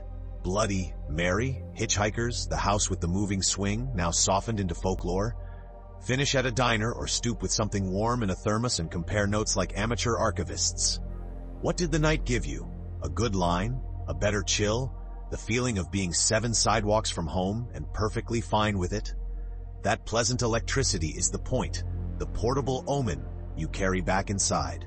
Conclusion: carrying the candle forward. Halloween has always been more than costumes, candy, or the decorations we tape to the windows. It's a season stitched together from memory, myth, and mood. A patchwork of chilly nights, glowing porches, neighborhood legends, and the small, strange rituals that made October feel different from every other month. For those of us who lived through the Halloweens of the 70s, 80s, and 90s, the past isn't something to be sealed away. It's a lantern we still carry, flickering with the shadows of what once was. Revisiting those tricks, treats, and traditions doesn't mean recreating them exactly as they happened. We'll never trick-or-treat with pillowcases again, never sit cross-legged at a school parade with the smell of wax masks and chalk dust in the air. But that doesn't mean the magic is gone. The point of looking back is to remember how it felt, and then find ways to let that feeling seep into the present. Maybe it's throwing a VHS on and hearing that hiss before the movie starts. Maybe it's carving pumpkins by candlelight instead of LED. Maybe it's telling ghost stories at a bonfire, or just letting a whiff of cider and cinnamon drift through your house. The world has changed, but the spirit of Halloween hasn't vanished. It lives wherever people choose to honor it, in thrift store finds, in playlists of old commercials, in candy swaps around a kitchen table, in a porch light left on for passing kids. Nostalgia is powerful because it reminds us that we once believed October nights were endless, and that belief made them so. So carry it forward. Light a candle, put on a mask, tell a story that still makes the hair on your arms stand up. Let the season take you, the way it always did. Because Halloween was never just about the past, it was always about keeping the dark at bay, together, with laughter, sugar, and just enough fear to make you feel alive. And if you find yourself smiling at the memory of a plastic mask, a candy trade, or a VHS tape humming in the player, then you already know. The spirit of Halloween isn't gone. It's waiting. Out there in the night, in here with us, and always just around the corner. Thank you for listening to Chapter 8. We'll see you in Chapter 9. Chapter 9. Carry the candle forward. Let's dive into this important topic. If you can smell the papery leaves and warm plastic just reading this, the spell still works. We followed porch lights like breadcrumbs, wore masks that sweated on contact, learned the candy market by flashlight, and rented our courage by the night from a wall of noisy box art. We papered rooms with glow bones and cardboard cats, sat on church folding chairs with frosting trophies, and traded urban legends like baseball cards. Nothing essential has vanished. It lives in a few sounds, one smell, a glint of orange light, and the shared agreement that tonight we pretend together. This was a map back to that feeling and also a pocket guide for grown nights now. Not a reenactment, a remix. Keep the winks, the patina, the neighborly treaty. Let comfort and play be the point, with better snacks and the power to leave the porch light on for others. Try a few spark plugs whenever you want the room to remember October. Let one sense lead. Start with a scent of leaves and cinnamon, a synth-heavy playlist, or the squeak of vinyl. Texture beats precision. Dim the lights and let the goosebumps do PR. Stage a tiny tradition. Host a living room runway, a candy flight with pairings, or a faux video aisle where cover art decides the pick. Charge playful late fees in minis and award a prize for spotting the boom mic. Decorate by story. Perch a vintage mask on a lamp, set a chipped pumpkin on a stack of dog-eared paperbacks, tape a jointed skeleton just slightly crooked. If it makes you grin, it qualifies. Invite the neighborhood with a wink. An orange bulb, a corny riddle at the door, a bowl of pennies for the punchline. Compliment good cobwebs like you mean it, and watch alliances form in real time. Keep fear friendly. One candle, one outrageous true tale each. Then reveal the silly boo with a flourish.